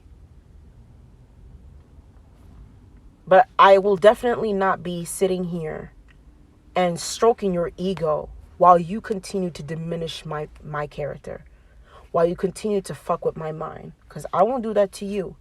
But the moment when you continue to do so, when that karma backfires and it hits you square in the face, because it usually does. I can tell you this. Every single ex-boyfriend who has done me bad has come back and said that they have learned their lesson and they did me dirty. Every single one. The ex before this one, I did him dirty. And he still came back asking me to marry him. Because at the end of the day, even though I did him dirty, throughout all of that relationship, I was the one holding shit down. And he had to admit that. He had to admit that shit. He was in his feelings. He was being petty. He was being a nigga. And it took him 2 years. But he realized, wow, this bitch done held me down. She really held me down. She had nothing. But she was able to multiply that shit. And take care of me, herself, and then some. I hold myself accountable with the way I treat people. So if I come for your ass, I'm coming for your ass. Sometimes because I want you to learn. And sometimes because you need to be made an example of.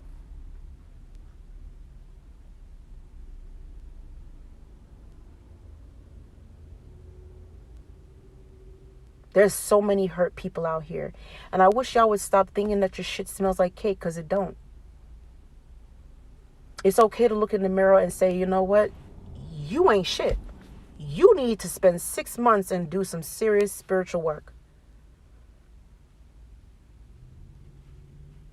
But I know it's hard to do that because we act like we're perfect. We act like we don't need help.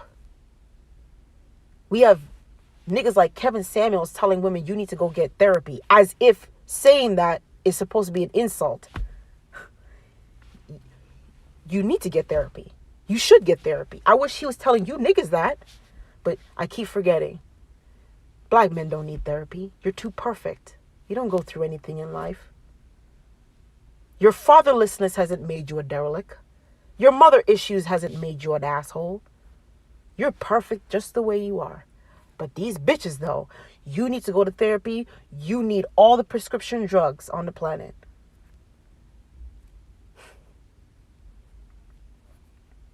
I can tell you right now, you niggas need therapy. All of y'all. I've been to therapy. It was a great feeling. It's a wonderful feeling talking to a black female therapist and she understands where you're coming from. Because ain't no white bitch understand what the fuck I'm talking about. Ain't no white bitch understand the issue between me being a Jamaican dealing with my fucking West Indian father. No white bitch understands that, but my black counselor did. My black therapist did.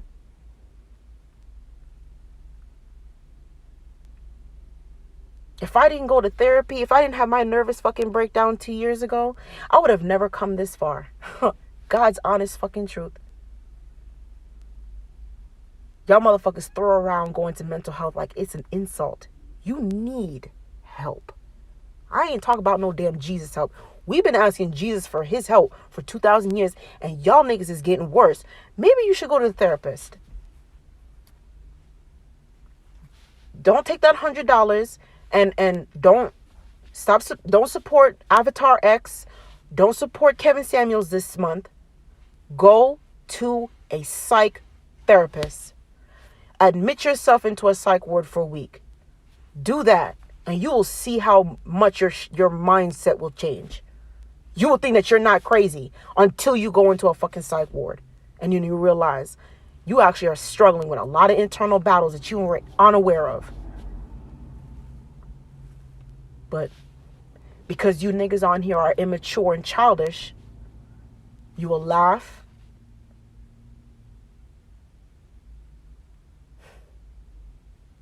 That's how I know some of y'all niggas you don't want to be healed. You want to talk shit and just talk shit. You don't want to be a part of the solution. I will be damned to be like some of you niggas down here in the fucking trenches with your low vibrational ass and think it's okay to entertain some of this fuck shit that y'all be doing.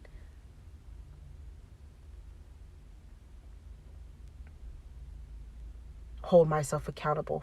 Fuck you, nigga. Because if I hold myself accountable, most likely, if I was to see your ass in person, your ass will get your ass beat. Period. Call that masculine as much as you want. I have hands just like you do. Since we like to talk about equality. Real talk. Real talk.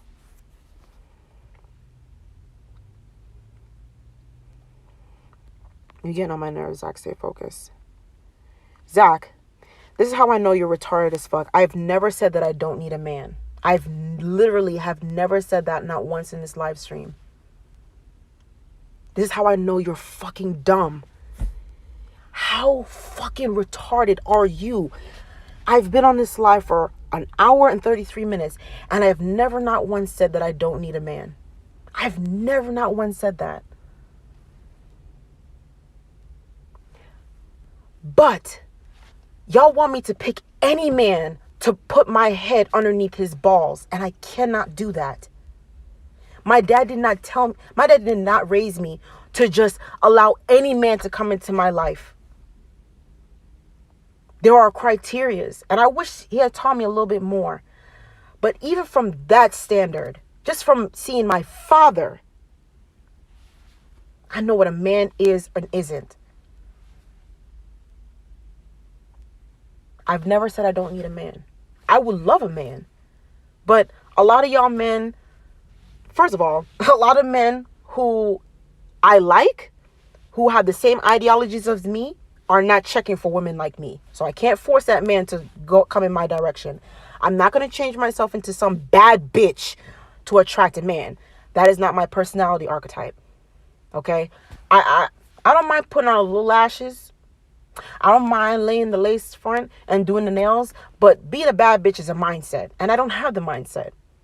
I'll always be quirky, goofy as Gia. That's just how I am.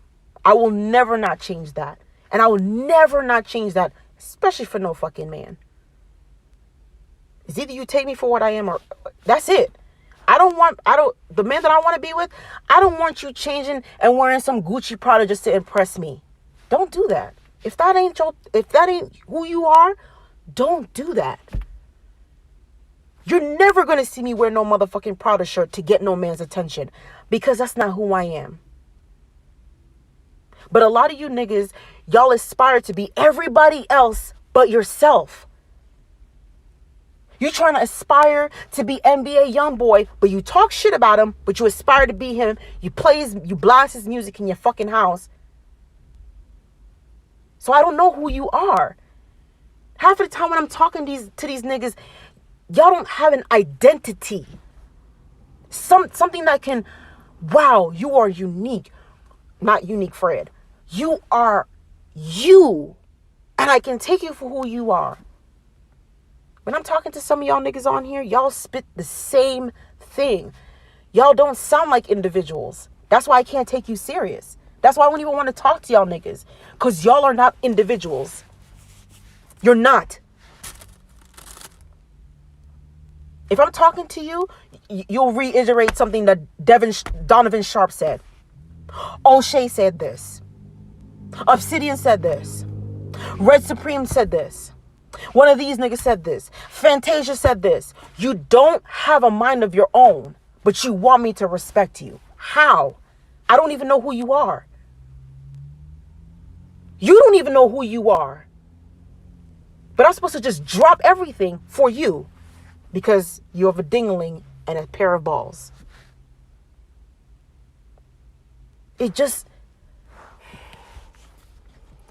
is how I know, Zach, you intentionally misunderstand because I thought you stay focused. Zach, stay focused. Zach, stay focused, please. One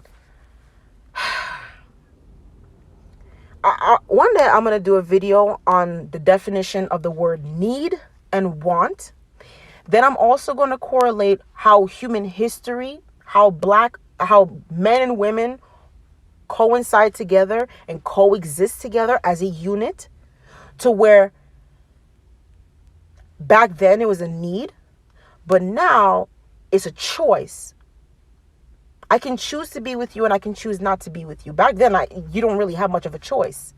In order for you to survive out in the real world, you need a man. In reality, not really. I want to raise productive children, then yes, I would like a man, the father, to be a participant in a fucking child's life, of course. The child needs the father more so than I do.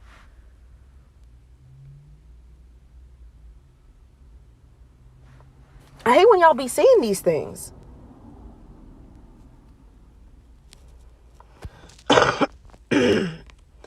Yeah, Zach, say focus. You don't even want to get married, so I don't know why you keep telling women what they should and shouldn't have or can have. Y'all niggas are dumb. Y'all niggas is just remedial. I background check men on the sex offender registry. Yeah, I do that as well. Yeah, I'll violent offenses and sex offender. I'll look for that. If you sell a little weed, okay, I'm not gonna trip. It's grass, whatever. Okay, you sold drugs. I'm not tolerant of that either. I'm not too tolerant. Non-violent offenses, okay. I'm not cool with sex offenders, of course, or violent crimes like murder or assault with a deadly weapon type of shit. I'm not into that. Most of the time you can ask those questions. I just have a way of asking questions to where people tend to divulge a lot of their shit when I ask questions a certain way. So usually when I get like spidey tingly senses, if I have to go check you on a sex offender list, most likely I'm not going to give you a call back. That's just for one. If I'm getting that vibe, that's a no. That's a no. Black beauty. I just know how fine white men try to talk to me, but I had to pass. I got an extra fine black man that is wonderful no matter the race. Us black women truly have options. We do, black beauty. I have a lot of Hispanic men approach me. I've had this Arabic dude approach me one time. Very good looking guy. Not my type, but you know, whatever. There's a lot of races of men who do approach me. I turn them down. So when these black men tell us, oh, you don't have options, I cackle. I literally turn down most of the men that approach me. Actually, no, I'm sorry. I turn down all of the men that approach me because I'm not ready for a relationship, so I don't like entertaining men, period. If I'm not ready for a relationship, I'm not going to entertain you. I'm not going to even have sex. That's my thing. I've always tried to be rigid on that because once you fuck, it just complicates things. But I've had a lot of dudes approach me. I've actually had more of different races approach me than black men put together, to be honest. And actually the black men who have approached me since I've been here, since I've been here, as of the last 2 years, you know, COVID and my last ex-boyfriend or whatever, most of the black men who try to, not most, every single one of the black men that approached me came up to me on some rah-rah disrespectful shit. All the white men were very, not respectful, but they didn't come across to me as very aggressive. The Arabic guy didn't come at me aggressive. I don't do Asian dudes like that. And they don't even approach me like that because most of the Asian guys are here, there's Viet, and the Viet guys, they're too short. I turn them down. I'm not interested. So when these black dudes tell us that we don't got options and we can't get these, man, I'm just like, bruh. I don't know. I don't know. If, from my understanding, the hottest women live in Houston. I'm not from Houston, but I like to hang around the hot bitches, okay? The hot girls. So it be like that. I just know how to find white man try to talk to me. I just read that. I'm tripping. Anyway. Mother Earth. No, you really do need to do a background check. I'm gonna start doing that actually. I am now that y'all telling us this. Listen, I want to tell y'all this story before I get off because I'm actually sweating in this motherfucker, turning into a sauna. I was on this online website, and there was this guy. I've been matched up with him multiple times. And something just felt off about him. This guy was fine. Okay?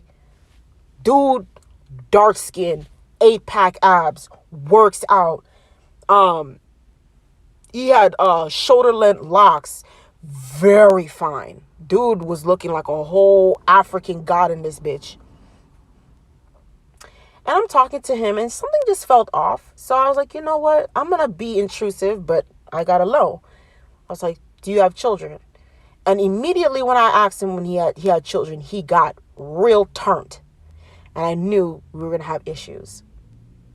Homeboy was like, yes, I have kids. And I'm like, whoa. I was like, why are you so pressed? Do you have kids? I bet you got kids. Why you asking me I got kids? I was like, no, I don't have any kids. Man, you mean to tell me that you 30 and you ain't got no kids? That's cap. I hate when y'all niggas say this stupid shit.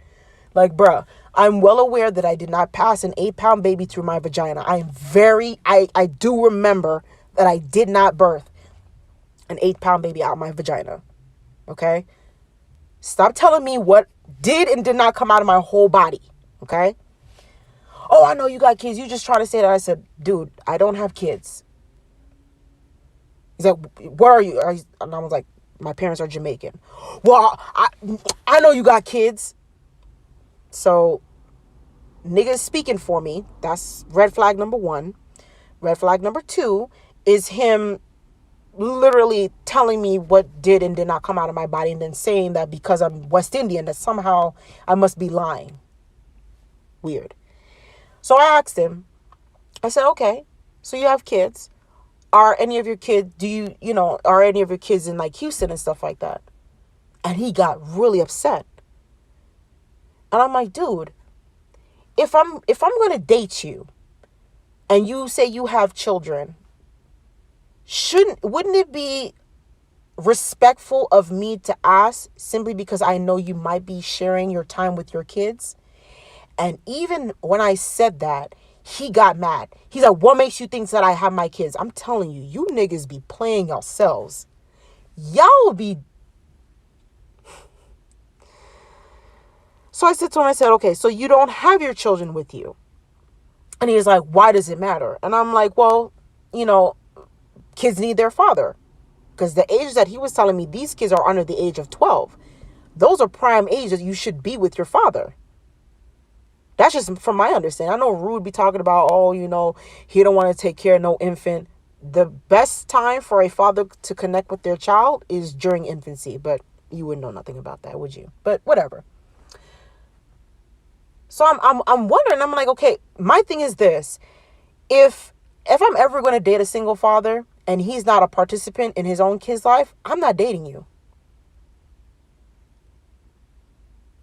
I personally prefer a man who is involved in his kid's life. Because I love kids and kids need their father. I had my father. So I think kids need their dad. He's telling me now he has 4 kids that's all over the fucking country. He's like, is that going to be a problem? Yes, it is going to be a problem. Because if you and I are going to get together and you have 4 kids and 3 baby mamas, I have to deal with 3 baby mamas. But you have issues with your baby mamas. But somehow I'm supposed to, if I come into the mix, it's supposed to make everything okay. This is how I know that a lot of y'all dudes don't plan for the future. You do have no sense of foresight for your legacy at all. When I talk about my legacy, I'm not talking about the things I'm going to pass down to just my child. I'm talking about the generation that's going to be born after I'm dead. That is a legacy. I am planning for that moment. I'll be alive when my grandkids are alive. Okay, cool. They living out the plan. I want to see whether or not my grandkids' grandkids is going to live out the plan that I set for them. The plan that their father and I set for them. But a lot of y'all dudes don't have that sense of foresight. You only think about getting the bag tomorrow, and when you get the bag, you blow the bag. You have niggas like Kwame Brown. Again, love the guy. He's fine as fuck, but he's still stupid.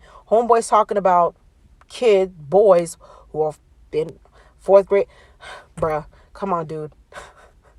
You could sponsor a black writer right now who writes children's books. You can give them maybe $500,000 and you just do that.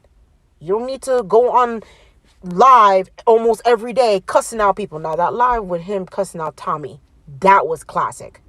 Tommy was a whole bitch on that platform. That was funny. Hold on one sec. Hold on. I don't even know if I can see all of these damn comments, y'all.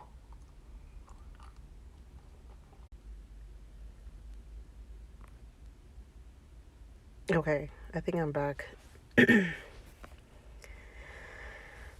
Yeah, I couldn't see y'all's comments. That's why I had to come back onto the shit. My bad, y'all. Anyway, I'm about to cut this shit short anyway. I'm just tired. I'm really just tired of the shit. You know what I'm saying? Like, hold on. Let me see. Damn, I missed a lot of y'all shit.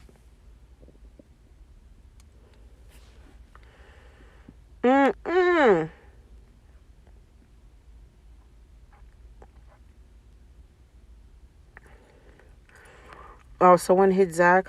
Well, good. Shit. That nigga's annoying. My daddy and husband listening right now with me. Oh, he agree with you also. Yeah, appreciate it. Sorry, I'm just now reading the comments. And be a young boy, better be dudes on it. Oh, chill. You can be a baddie and still nerdy and quirky. Shooey, I wish I could. I wish I could balance it. I tried it when I'd lost my 90 pounds and I was looking all thick, 130 and all that. I just couldn't do it. I just couldn't do it. It's just not something that I'm good at. Oh God, here comes Era Black King with his troll ass. But people are individuals and you have to know them personally to actually know them. I literally just said that.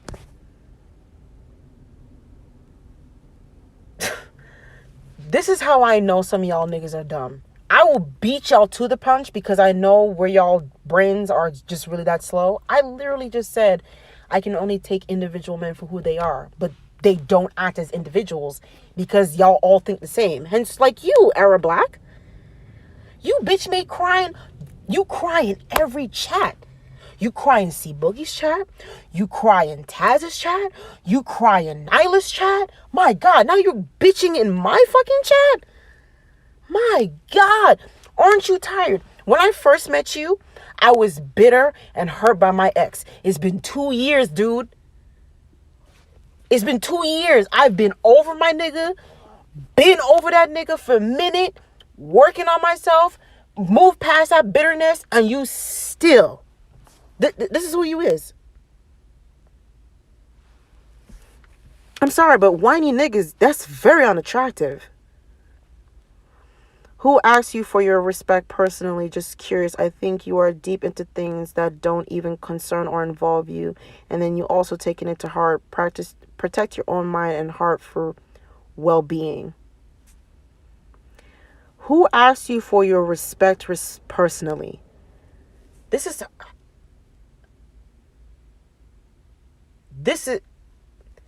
your statement is exactly why I don't like none of you niggas. Where did you hear respect? So again, you niggas are suffering from schizophrenia and a mixer of bipolarism because nowhere did I ever mention asking a man to respect me. This is how I know y'all be mind fucking with bitches, and then when we try to decipher what the fuck you're saying, you get mad because you know what the fuck you just said was stupid and retarded.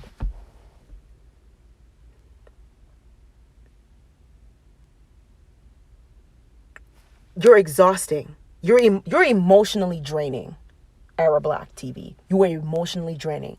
I would never date a man like you, to be honest, because I can only deal with my pussy and vagina and ovaries and my hormones. I cannot deal with a man with the same issue. Honestly. I don't know how women are attracted to beta males. Because the things that you be doing in people's chat, the shit that you be saying, you and what's that nigga name? Black Caesar and his fucking Bible scriptures. Y'all are the most unattractive. And Era Black King, I look at your picture, you're not an ugly dude, but your mindset is so ugly. A lot of you dudes, get this, a lot of you dudes in the manosphere, y'all are actually not ugly. It is your personality and your mindset that makes you unattractive. If you actually look at some of these dudes in the manosphere, not the obvious ones. They're all trash and ugly looking. I'm talking about the subordinates underneath them. Not Fantasia. Ew. Wow. What the fuck? I'm talking about other dudes, like the subscribers. If you actually there's a few subscribers that is on Instagram and they'll come through my little recommendation list and I'll be looking through their pictures. I'm like, God damn, this dude is fine as fuck, but he thinks like a trash bag. That's what I'm saying. Y'all dudes, this is what irritates me the most.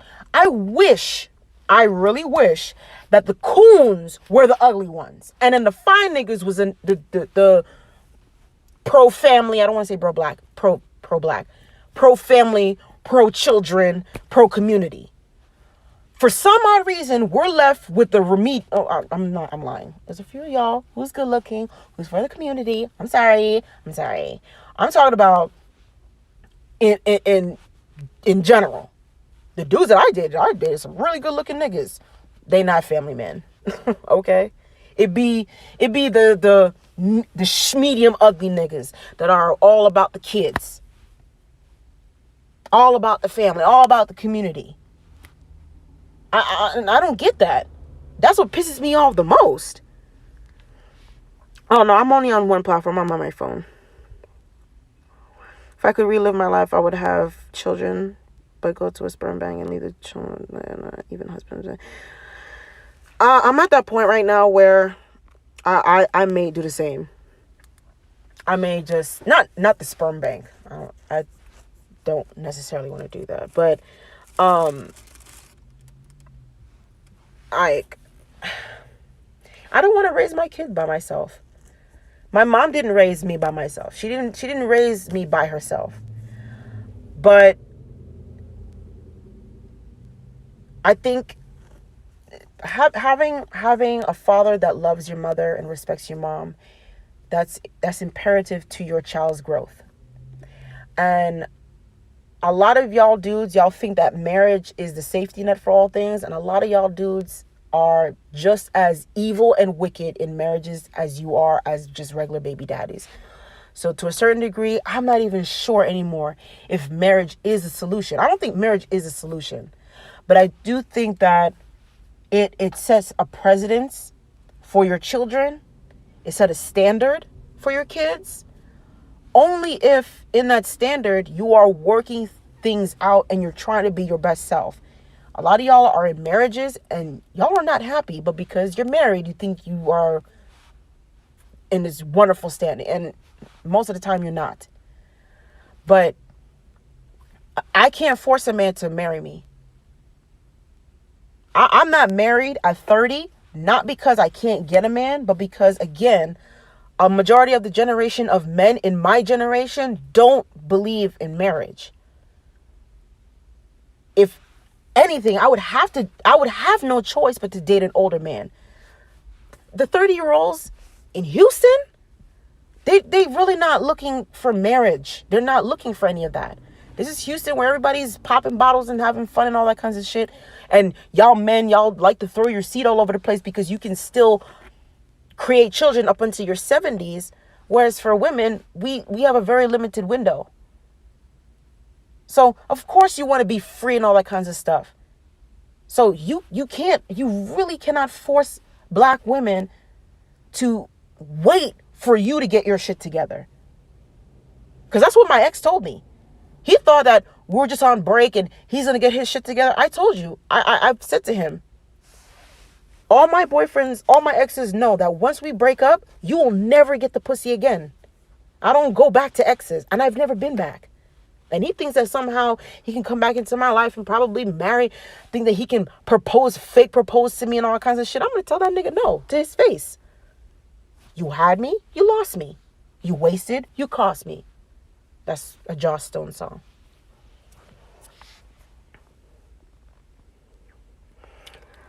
Right, we know we can't fail. We can't fall into how women think. We got something we have to accomplish through women. Women are never off our plate or out of the deal. Oh, Lord Jesus Christ. Women doing too much judging about people they supposedly don't care about. It doesn't make sense or compute. And people will disregard or discredit you behind that, all while you think he or she ain't ish. I'm convinced, Era Black TV, that you are missing either the right or the left lobe of your brain. I'm really convinced.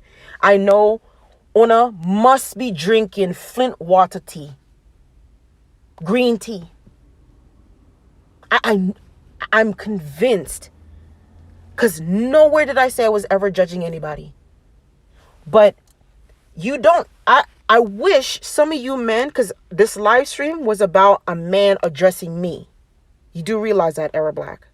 I wish you would address him as to why he was telling me, a perfect stranger, that I should submit to random black men on the street when I'm in danger. Why don't you talk to him? Why are you talking to me about judging people? You should tell your brethren to not tell me as a black woman to just trust any willy-nilly ass nigga on the street. You should probably be telling your brothers this. Oh, I keep forgetting. You don't correct your other brethren because you're all right. Literally. You Era Black TV, I've seen you multiple times being in chat rooms where the men are talking about beating bitches and you will not say anything. And a woman will be in the comment section and you will address her the entire time. You ain't shit either. I watch you, fam.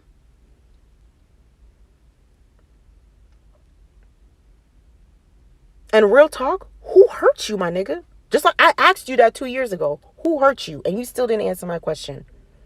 It's 2021. I met you in C Boogie's chat in 2019.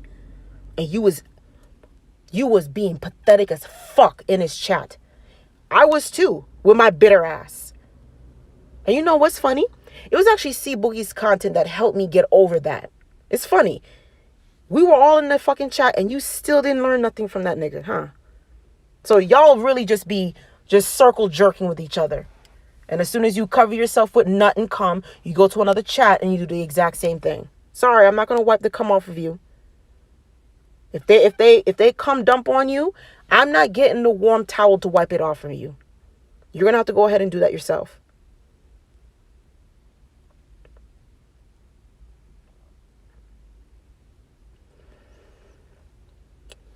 Stop by say, why people think that in your 30s you have to have kids? I mean, I'm a West Indian, so I should have had kids at like 16. So, that's unusual. I mean, I wanted to have a family young, but at the same time, I realized that I was not mentally ready to be a mother. Yeah, my uterus is nice and all healthy and youthful and shit like that, but my brain was definitely not ready to handle a child. And so when Kevin Samuels come on these platforms and he's telling you niggas that all we've done in our 20s was fuck around and shit like that, I can only speak for myself. But when I was in my 20s, I was in school, minding my own business, just working on through myself. I was grieving my mother. So I didn't really think of all this extra shit that y'all niggas be talking about. So I spent most of my 20s not really doing some of the fuck shit that y'all say that black women keep doing. And so when I get sucked into the same hole, you don't give women like me a chance to be different. You don't. But then you expect us, Era Black TV, to treat you as individuals. I've treated every single one of my ex-boyfriends as individuals, and they treated me as a prototype woman. They didn't treat me as an individual. They didn't understand the fact that my love language is this, or my favorite flower was this. They did a copy and paste. What every man does is, oh, well, I'm just going to give her a rose. First of all, I don't fuck with roses. I've told you I don't like roses, but because y'all don't listen and you think that you're a man and whatever you do, it doesn't matter. You don't take any initiative. You're not considerate. A lot of y'all are not considerate. You just do things because you're just told to do it. Oh, I'm just going to buy a bouquet of roses. Do you know if she likes roses? You don't even ask. So when she does get not upset, but she's not really interested or impressed by the roses, you get mad because all these bitches are ungrateful. No, if you're dating that woman for 5 years, why are you still buying her roses knowing damn well she doesn't like roses? You're inconsiderate and you do not give a fuck about the woman that you're with. Mind you, you still want the woman to cater to you, make your breakfast, lunch, and dinner, suck your dick and balls.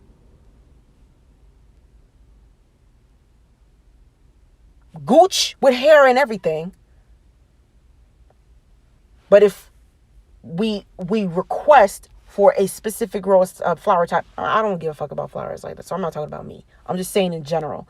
Even the small things like that, it matters to women. If I get with a man and he wants to buy me flowers, I'm going to suggest to him the type of flowers that I like. If he decides to just do whatever the fuck he wants, I will know that he doesn't give a fuck about me.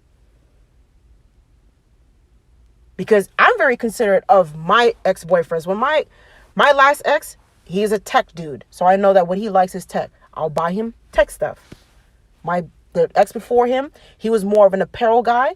I bought him apparel that he likes. I don't do a copy and paste and treat all men the same. I don't do that. I treat you as an individual. I wish you men would do that the same to women. You don't. I see how y'all act to women. I see how my girlfriends' men act towards them. I know my girls' favorite flowers, but yet still their niggas. But because, as Zach say, focus, they need a man so bad. You need a man. Just take whatever. The man could be beating you, but you got a man, so you just got to stay with him. I just never could understand that. Like, for real. I never could understand that shit. But you trying to scoop him, which means you cater to him. But you tried to make him responsible for ish he surely didn't want to discuss that night or with you personally. I don't know who you're talking about. Who are you talking about, Era Black? But you was trying to scoop him. Scoop who? My ex? I'm confused. How can I scoop my ex when we were already together? Which mean first of all, you spelled witch wrong. And you spelled cater wrong. Okay, I'm going to say this. You are a man demanding respect, but you cannot spell witch right. You can't spell cater right. And you don't even fully spell out you. It's 3 letters. And you can't even fully spell it out.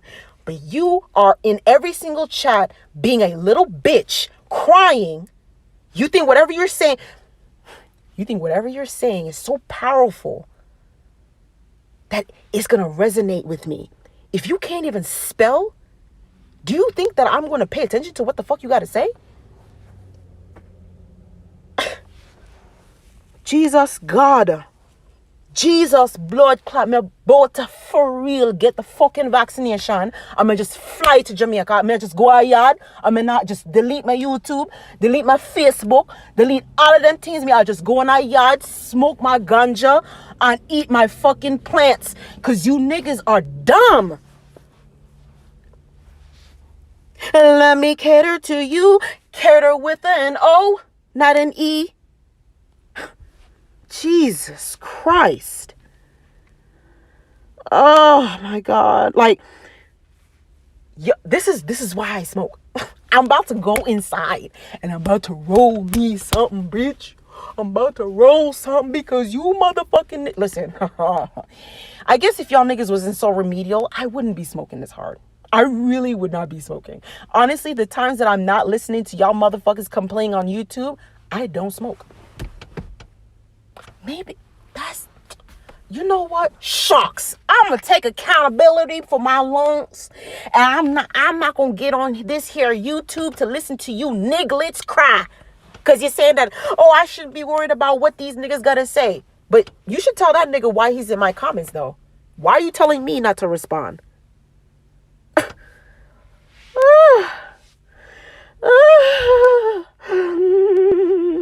Let me get my knife. Oh man, Kwame Brown fine where no y'all know. I'm sorry, he ugly, half dark skin, man. I know, have really low self-esteem. Girl, please. That man is fine as fuck. Just because he got low self-esteem don't mean that he not fine. Looks are subjective. Everyone has different tastes. What you find attractive in this person may think otherwise. I actually find most black men to be attractive in their own way. But I do have a type. But, no, I don't love you, Era Black. Please stop. I can see more people going in that route and raising kids solo. I don't want to raise my kids solo. But with the way men think, I may have no choice to. There's not a lot of men out here who are with the shits who want to raise family and have kids. There's not a lot of dudes like that anymore. Yeah, just because you think that you are, and maybe the people in your family do, doesn't mean that a vast majority of men do. So, men between the ages of 30 and I'll say 35, I can tell you right now, they're not checking for black women like me. They're not. You're really, can we be honest here? Can we be totally honest? Y'all are really not checking for the so-called nerdy black women. See, I I'ma flip it on you niggas. See, y'all love talking about Pookies and Ray Rays and the educated lames. You don't think that hierarchy does not exist with black women? You don't think that all my life, you look at my pictures now, right? You see what I look like now. Y'all think that I look like that all the time. No. I came into that face like 3 years ago. I was a fat girl. I was the nerdy one. I was the nobody in high school. I was the one with the pigtail and the overalls and the big glasses and the rolly bag. That was me. I was the nobody. I was the one who hung out with the nerdy kids. I was the band girl. I was the anime girl. I was all of those things. And you know what's funny? The same dudes that I used to have a crush on in high school are all dumb, ugly, worthless men now. So to be honest, like, I haven't missed anything. I didn't lose anything from this. I was the so-called educated lame of black women. I'm not a bad bitch. There's no amount of lashes and nails that's ever going to make me into a bad bitch because I don't have the mentality. I go into clubs and I'll be the one that's hugging the wall in the corner because I'm awkward. I'm not ashamed to say I'm awkward. I'm not ashamed to say that I'm socially awkward. I just know how to communicate a little better than most people. See, some of y'all dudes are socially awkward and weirdos and anime lovers. Listen, I make anime loving look cool. Period. I can create a lesson from a lot of anime shows because most anime shows are not childish like these American cartoons. There's actually a lesson to be learned, to be honest. Most of these nerdy ass niggas on YouTube, you don't know how to utilize being nerdy. You don't know how to utilize being quirky. I love it. I love when I go on my motherfucking YouTube and I do the fucking the drag video and I use samurai shampoo. I'm petty like that. I love that shit.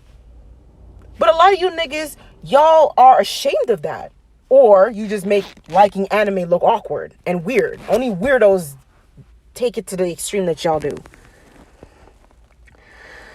Oh, God. Oh, my God. Oh, my God. Era Black. I am not sure what kind of demon is possessing you. But there must be something going on in you. I think, sir, you need to go to therapy. You need to talk to somebody and not us. Okay? Especially not in my comments. I can't help you. Nigga, you need therapy. Okay? You need a therapist. And maybe some drugs. That's just a fact, sir. I think you need some Boost Bar or some Prozac or something. Something to help you calm you. Do you need some Kush, sir? Do you need me to roll you a blunt? I roll really nice blunts. Do you need a 2-gram blunt? Do you want me to get you a filter? Do you like hemp? Do you like tobacco? Do you like backwood? Something, sir. Because you looking real crazy in my motherfucking chat, bro. You looking crazy as fuck. New Era Dust Kings. Ciao. I'm in love with love. Lord have mercy. I can never stoop to low levels and join the miserable and hurt folk. You sound hurt. You say whatever you like. Again, you're still spelling you with just the U. You say whatever you like. It's all good. LOL. You will be all right, but lots of women are out of love. I already know that I'm all right. You don't have to tell me that I'm all right. But I guess thanks. I like some of your opinion specifically is like somebody time that nigga out. He needs to stand in the corner for a second. I've done it once with my last ex-boyfriend. I took him back a time after I broke it off and took him back. A waste of time. We'll never do. Yeah. My rule of the whole not taking boyfriends back was something that I learned from my mother. If my mom did not take my father back, I would never have been alive and she wouldn't have to deal with that shit again. So I saw how my mom was doing very well.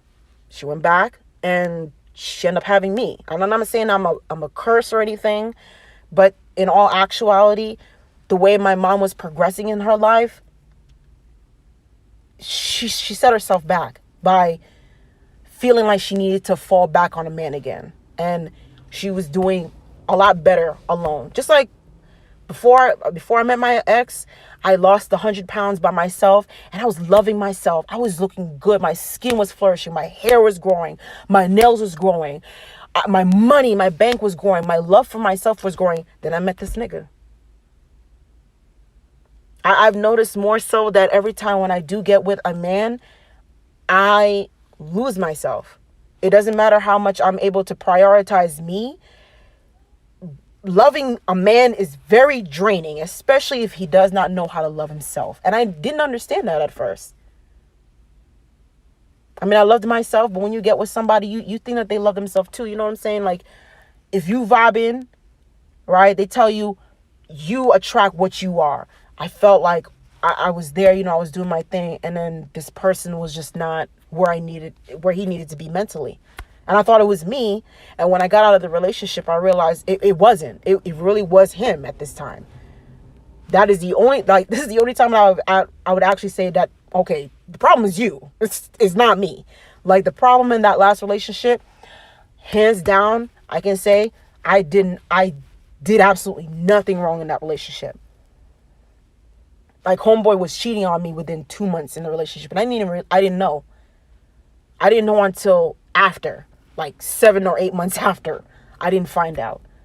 Because there was no red flags to indicate that he was cheating. Like, y'all love to say, now that I look back, there was no red flags. Not with the cheating part. But I should have picked better, right? I should have seen into the future. That's what you niggas want us to do. You want us to see into the future. You think that's what we can do. You watch way too much Marvel, okay? We already know that in House of M, there's a lot of time traveling. Yes, I know pretty well in Marvel. We already know that there's some time traveling and all that kinds of shit. Okay, I didn't time travel into the future to see that he was going to do me dirty, so I would have known. I didn't know. But I do have the screenshots of, I still do 2 years later, because he thinks that I don't know what the fuck they were saying to each other. Bitch ass nigga. I should have put an air in his fucking shampoo bottle with his nice luscious hair ass. But I didn't. I spared his ass. You old enough to know better as an adult, you are. I know that. I literally... Era Black, are you really this retarded? On purpose? I've reiterated myself. This is... Do you see what you just did? You said something that I literally clarified in the stream only for you to act as if I didn't say it. I literally have said I take accountability for everything that I do. Because clearly I am old enough and I'm an adult. Where did I blame anyone else? Can someone delete this nigga? Please. Someone block him. Someone block him. I can't have this type of ignorance on my channel. I'm not like some people where I just want numbers in my chat. If you're an idiot, you need to go. Era Black, you and Black Caesar, y'all niggas, y'all need to go fuck each other. Cause y'all twins. Swear. Swear for God. I don't love you. Someone block this nigga. Please. Someone, one of y'all got the wrench. Time them out. Something. I'm not hurt, hon. You just say that as your opinion. You sound just as depressing as you did 2 years ago. So yes, you sound hurt, love. There's nothing wrong with being hurt. When I first met you, I told you, yes, I'm hurt from my ex-boyfriend because he was like, oh, you sound like a bitter bitch. I was being honest. Yes, I'm hurt because my ex did this. Why can't you be honest? Why can't you just say that girl did you dirty? Be honest with yourself. Talk in the mirror. I don't know if you're too ugly and you can't do that. Talk in the mirror. Talk to yourself. I do it all the time. Ain't nobody... He always want to argue. New Era Black dusty ass TV here.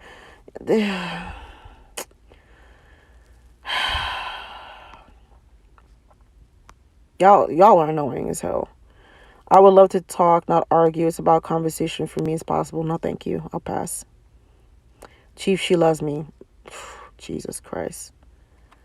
Y'all are delusional. I'm telling you, the coke that y'all snorting, the cloud of dust, the coke dust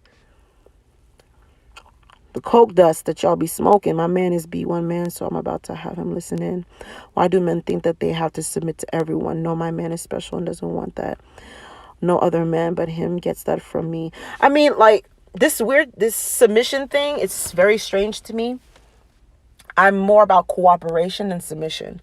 I'm very capable. I wish men could value how there are women who are capable. I understand that there are some women who just don't want to do certain things. But for me, if I'm going to get a relationship with a man or marry a man, I'm not going to be the type where I'm just going to be 100% stay-at-home mom and not do anything.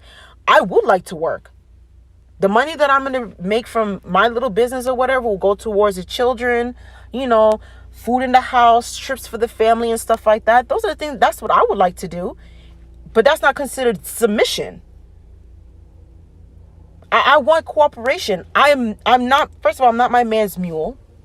He doesn't ride my back. I don't ride his back. We are a partnership together. So we both have an understanding. I don't want to be with a man, and a lot of y'all dudes won't like this. This is probably another reason why I don't have a man. I don't want to be with a man who thinks that his only job is just to provide. That's not his only job. He needs to be a well-rounded individual. Let's just say, preferably, I would want my man to not have an office job. I would prefer him to be more freelance. He works from home, so he can be around the children more. I want a very interactive father for my children.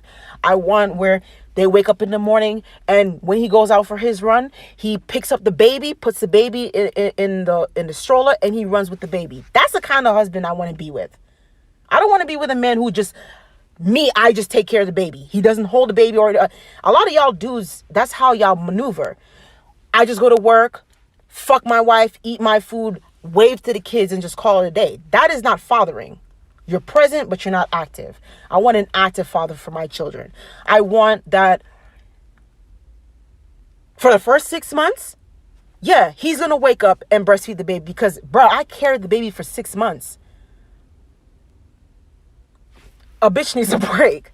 Like, I want a considerate man. And a lot of y'all niggas are not considerate. You are one of those, you actually would prefer to be the house mule and work 80, 90 hours, stress yourself out, dog yourself, drag yourself through the mud to make bank, rather than, okay, you spend 50 hours on your job. I spend maybe 20 hours on my little side hustle, but we spend together as a family. I want that. That's what I want. And a lot of y'all men don't subscribe to that mentality. You would prefer not to be around the children. You would prefer to be in a stressful work environment for 12, 13 hours out of the day, come home stressed, disrespect me, demand that I have food on the table, even though I have kids in the house taking care of them. You would prefer that lifestyle over a balanced one, over one where you would want your wife to, if she wants to work, I want to work. I would most likely do a home-based business where my children can be involved. They can be a part of the family business. That's what I would want. I would want my husband to have the same type of career. It's very flexible. He doesn't have to clock into no 9-to-5 job. I would prefer a blue collar man. Sorry. Y'all men like to say that all of us black women, we just want a corporate man.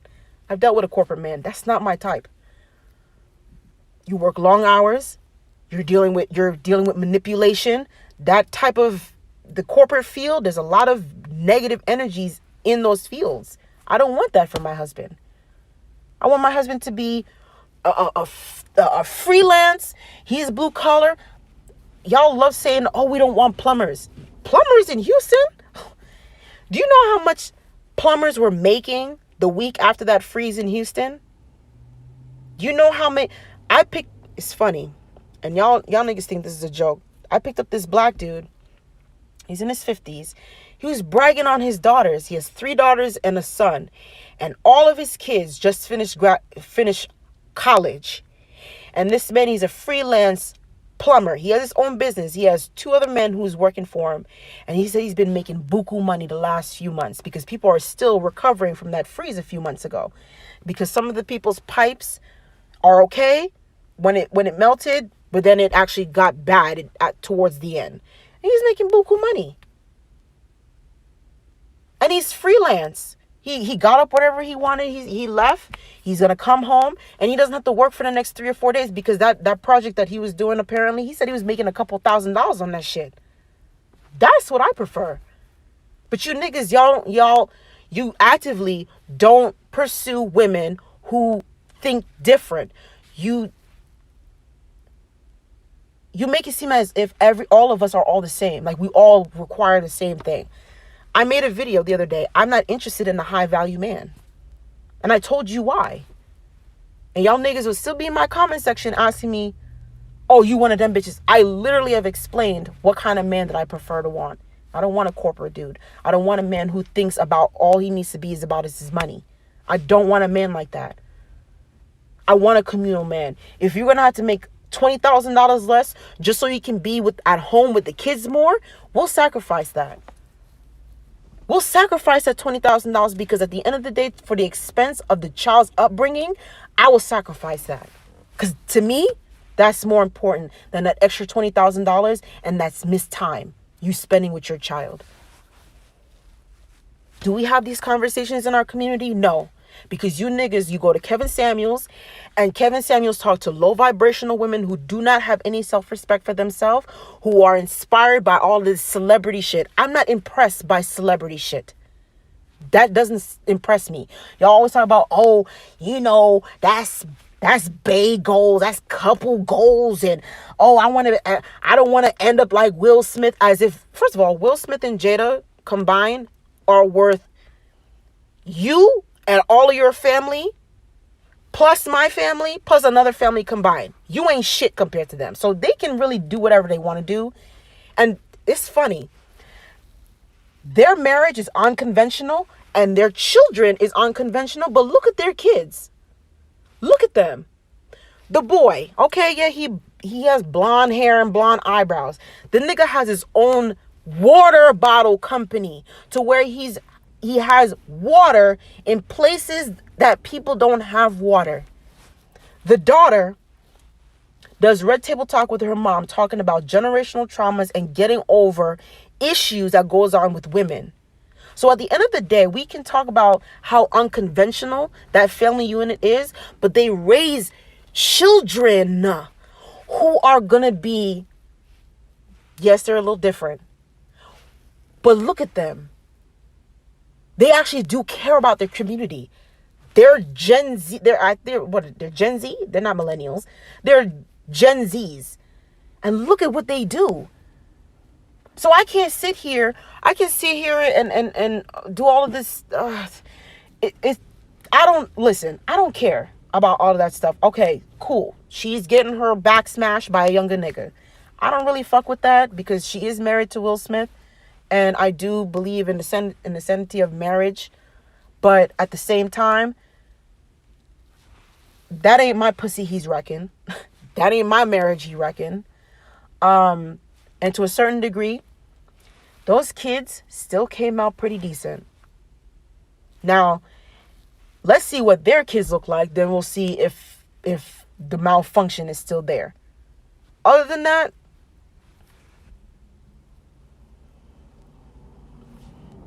why can't we have those conversations? Every time when I go into a space, I'm hearing the same type of woman y'all keep talking about. It's the same type. The baddie. The baddie with no brain, but she got a fat ass, a wop, but she ain't got no brain. And she's some kind of mammy and pick me or whatever. Then you have the ratchet bitches. And then you have the nobodies, the extras, the miscellaneouses, the actual decent women, but that y'all just overlook. And y'all do overlook us all the time. Just because I get men who talk to me, the moment that I start going into my nerd spiel, oh, they're turned off.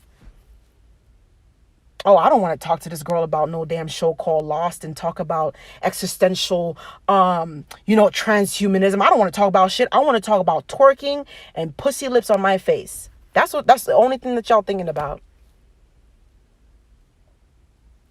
When I ask you a question about, where do you see yourself in 5 years? Oh, trying to get the bag. That's the only thing on your minds. Okay, how are you going to get the bag? Work. You want to expand on that? Do you want to explain? No. There's no planning or nothing, but you men want us to submit. No planning, none whatsoever. I know exactly how I want my children to be raised. I know exactly what kind of grandmother I want to be. I know exactly what kind of great grandmother I want to be. I don't even have kids yet. And I know exactly what kind of parent I want to be. You niggas y'all don't even know what y'all want to eat tomorrow. But you want us to submit. Submit to what? What plan do you have? You're a man. You're supposed to have a legacy in store. You're saying that women need to get with the program. I understand. What is your program, sir? Please give me a 10-year portfolio of what you want to do in the next 10 years. And y'all literally have a 3-line sentence. Make money, get bitches. Nothing else in between. Literally, nothing else in between. And I get confused. I'm just like, okay, well, when you get a plan, get back to me. So you're not going to give me no pussy? Hell no, if you ain't got no fucking plan. Because if you get me pregnant and you don't have a plan for how you want to raise your kids, much less have kids in the first place, what makes you think I'm going to give my whole pussy up? Right. Because we're objects to y'all. I keep forgetting. We're just pussy and tits to y'all. Just like, what's his name? Kevin Samuel says, y'all will live much fruitful lives, just like Alexander and his butt buddies. Just bussy popping and just flopping your dicks on bussy holes all night. And, okay, I want a kid. Okay, we'll just pump and dump that one chick. But we're going to go back to bussy humping. That's really all I hear. That's all I hear. I'm about to look back in the comments. I really don't want to see Era Black. I hope this nigga is on timeout. Of course I see him. If you good, then I'm good, and I do some good things to you. And for you have never done anything good for me ever. So you can take that back. I don't know you from a can of paint, sir. You have never cash at me. Mother Earth literally dropped it in there. You haven't cashed at me, so you haven't done any good for me, okay? You haven't said to any of the women in the chat how beautiful they are. You didn't even say, hello, good evening, ladies. So fuck you. I don't know how you really think I'm supposed to give you a cookie? Because you didn't cuss me out and call me no kind of bitch or any of that kind of stuff. You can go ahead and do that. I don't care. I hate flowers and everybody knows that. Don't give me a life to take care of that I don't ask for. Exactly. Give me an Apple Watch or some shit.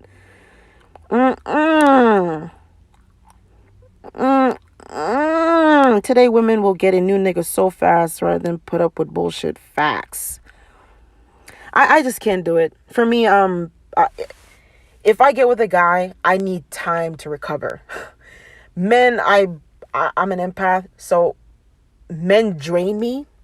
It's very difficult trying to maintain a man emotionally, especially if they don't know how to maintain themselves.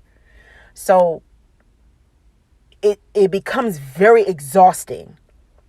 And people think, I don't think men understand what emotional exhaustion is. It's like running 5 miles and then trying to do an essay as you're writing. That's emotional distress.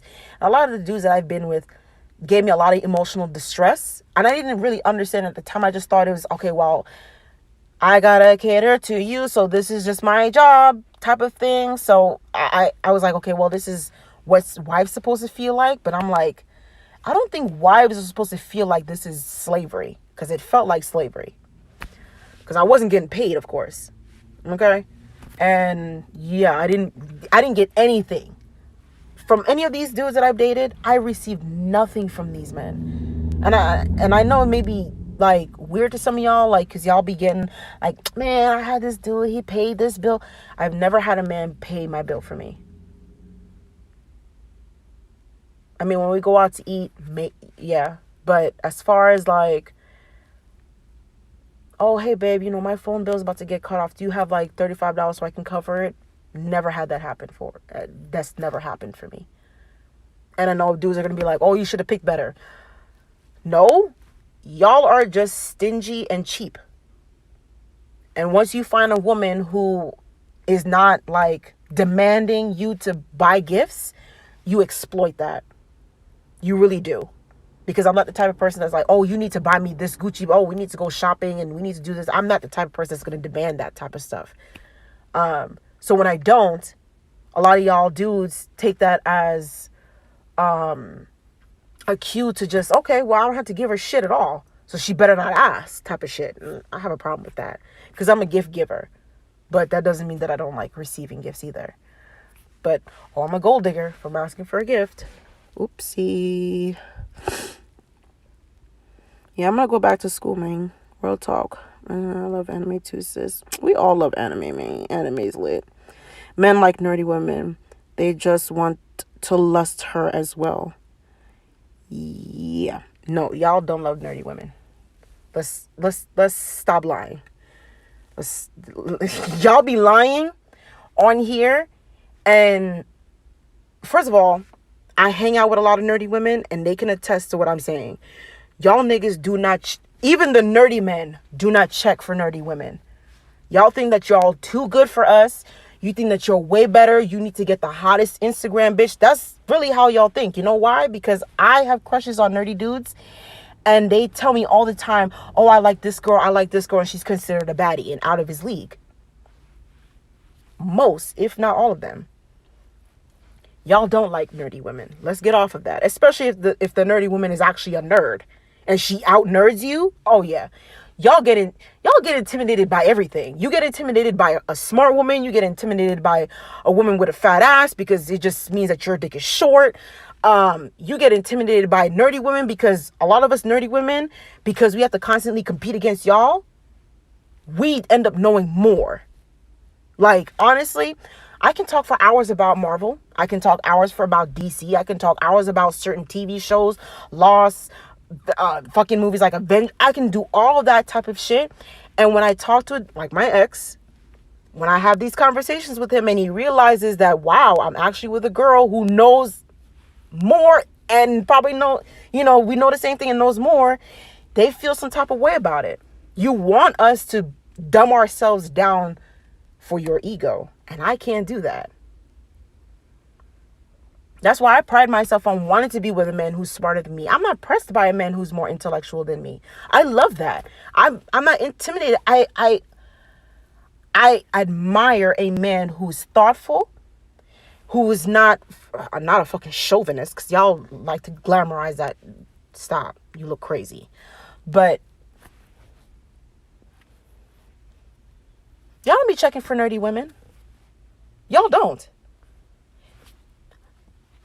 When I was 130 pounds, thigh gap, booty popping, all that kind of shit, I was wearing crop tops, I still wasn't getting attention from dudes. Because y'all don't like nerdy women. Okay? Let's get off of that. I swear to God, I'm going to do a live stream one day. And we're going to really have this discussion about nerdy women and what y'all consider is beautiful. Because you're saying you need to lust for her. Trust me. Y'all lust after anything with a pussy. I see the way y'all be looking after white bitches. Anything with a pussy, you'll ram your dicks in. So let's get off of the whole, oh, I got to lust for her. Yeah, I'm about to go ahead and meditate. Yeah, I was at my altar this morning. I sprayed a perfume that was my mother's perfume, and it triggered a memory in me. And I started to pray. I was like literally in the middle of getting Starbucks coffee.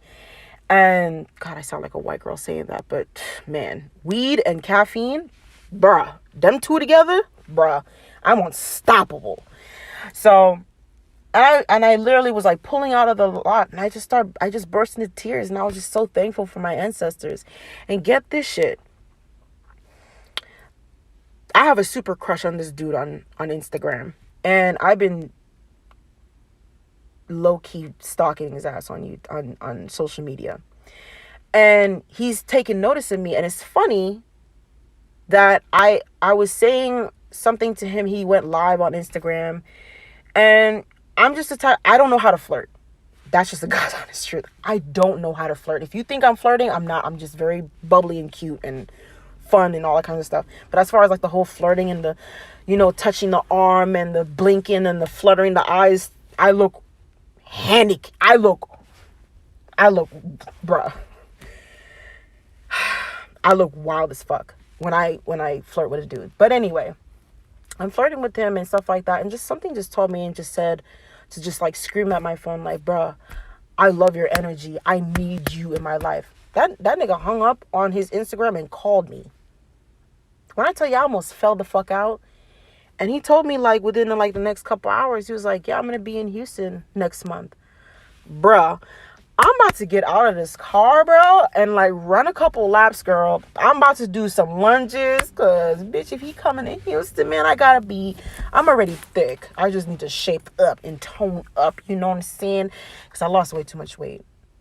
I lost 90 pounds, and I lost 90 pounds of all the things that I love the most. I had double D titties, bro, in 2018. By 2019, I had B's. It took me a year and a half, literally a year and a half of me eating Popeyes and biscuits and shit like that, and bench presses to get my boobs back up to like at least a small C.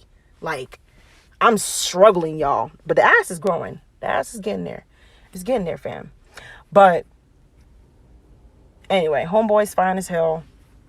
And it's funny because he's not a Pookie and Ray Ray. Because y'all niggas be like, I don't go after Pookies and Ray Rays.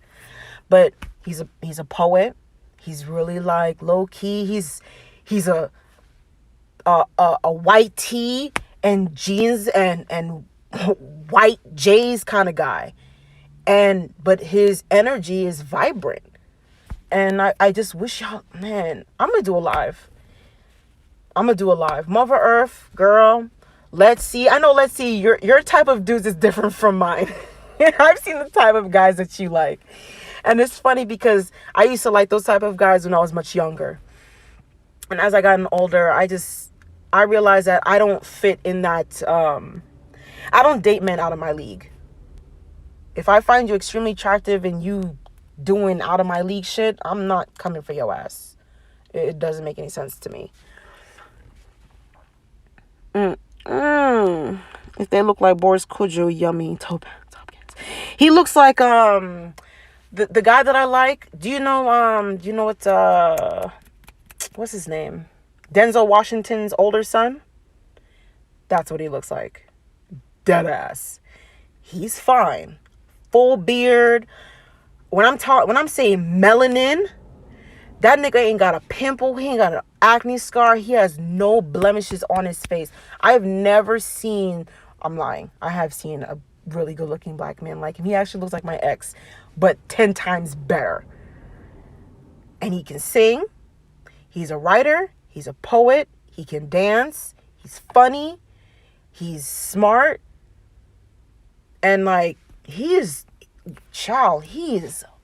fine. Oh my God. Like, let's see, know what I'm talking about. Let's see, seen him. She know what I'm talking about. But anyway, I'm about to do I'm gonna do a smoke session. I already hit my 1,000 subscribers, guys. Thank you guys for helping me. I'm gonna do a live stream on that later, but I don't know. I wanted to do it when my live comes up. Yes, girl, ain't he a cutie? He's so he texted me today. He actually called me on Facebook Live, or whatever the Facebook not Facebook Instagram thing. He called me. I didn't answer. because he's too fine and I was looking busted as fuck. But he called me. He kind of wants to hang out and stuff like that. So yeah, girl. Yes. I'm excited. And it's that manifestation. My other girl was telling me, she's like, look, if you don't tell him, if you don't shoot your shot, I'm going to shoot it for you. And I was like, girl. So she told me, she was like, tell him this. I want to suck on your bottom lip respectfully. And I was like, I like that line, but that doesn't seem like me. So I was like, I text him, I want to suck on your bottom lip disrespectfully. And then he was like, oh, word? He said, well, I'm going to be up in Houston one day. And I was like, okay, well, damn. And look, my shy, goofy ass, when I tell you that my heart was like, it dropped right on top of my uterus, I was done for. I was done for. I was like, oh my God. I've never had attention from a guy that I liked, who is extremely fine, give me attention. So that was very interesting. And he was very nice about it, at least. So, yup. He's cool. Denzel's son. I'd rather have the dad. Yeah, Denzel. Okay. Listen, he's in his 60s, but he's still good looking. I mean, I'm not saying I would give him pussy. I'm sorry. He's still a grandfather. That's grandfather age. He's good to look at. I'll take his son, though. Disrespectfully, yes, ma'am. I'm taking daddies while dating someone. I heard that rose quartz are the crystal for attraction and femininity. I have a rose quartz. I put it under the moon. I think there was a last full moon or something like that. And I put my rose quartz outside. And I usually like put it on my mom's altar. But when I'm like manifesting love or like a man, or not necessarily a man, but at least friends and stuff, I have my rose quartz. And I do remember not necessarily manifesting him, but I was thinking about him while I was doing the manifestation. I don't know why. And I think it's because you need a face to focus on. And I was like, well, if the guy is great, at least make him look like this, because he's damn near perfect. And it ended up being him. So I was like, shit, I'll take it. Fuck. Nobody's daddy's safe. No, ma'am. I'm snatching y'all daddies all summer. Y'all be doing too much. Right? Show me y'all daddies. Y'all funny. Y'all hilarious. Listen, I don't know if I want to take somebody daddy, honestly, especially if the dude is like my age. But y'all, I'm about to go inside. I'm literally getting dehydrated and I'm hungry as hell, and I need to I'm doing like some gameplays and shit like that. But Mother Earth, you never doing too much. You always doing enough. Girl. But I'm gonna go, guys. It's about to be another motherfucking hour. I don't know why I came on live this motherfucking late, but y'all know I be rambling and talking, and half of the time I be talking to myself. And this bitch did not just hit my car.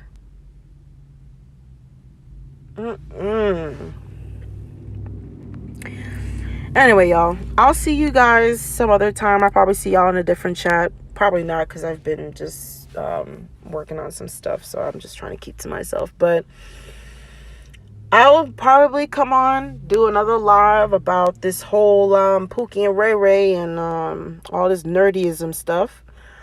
But y'all have a good night. Be safe. These motherfuckers is crazy. Tomorrow's hump day. Y'all go ahead and hump, because I won't be humping nobody. I hope y'all blocked Era Black, because that nigga is so annoying. He's probably listening to his sad ass. Anyway, y'all go ahead, like, comment, share, subscribe, and I mean, y'all don't have to share, because I'd be rambling. But y'all have a good night. Have fun. You know what? I might drop one day my Twitch account, and we'll go ahead and do some really aggressive ghetto gaming, since we can't do that on YouTube. Anyway, y'all have a good night. I'll see you guys later.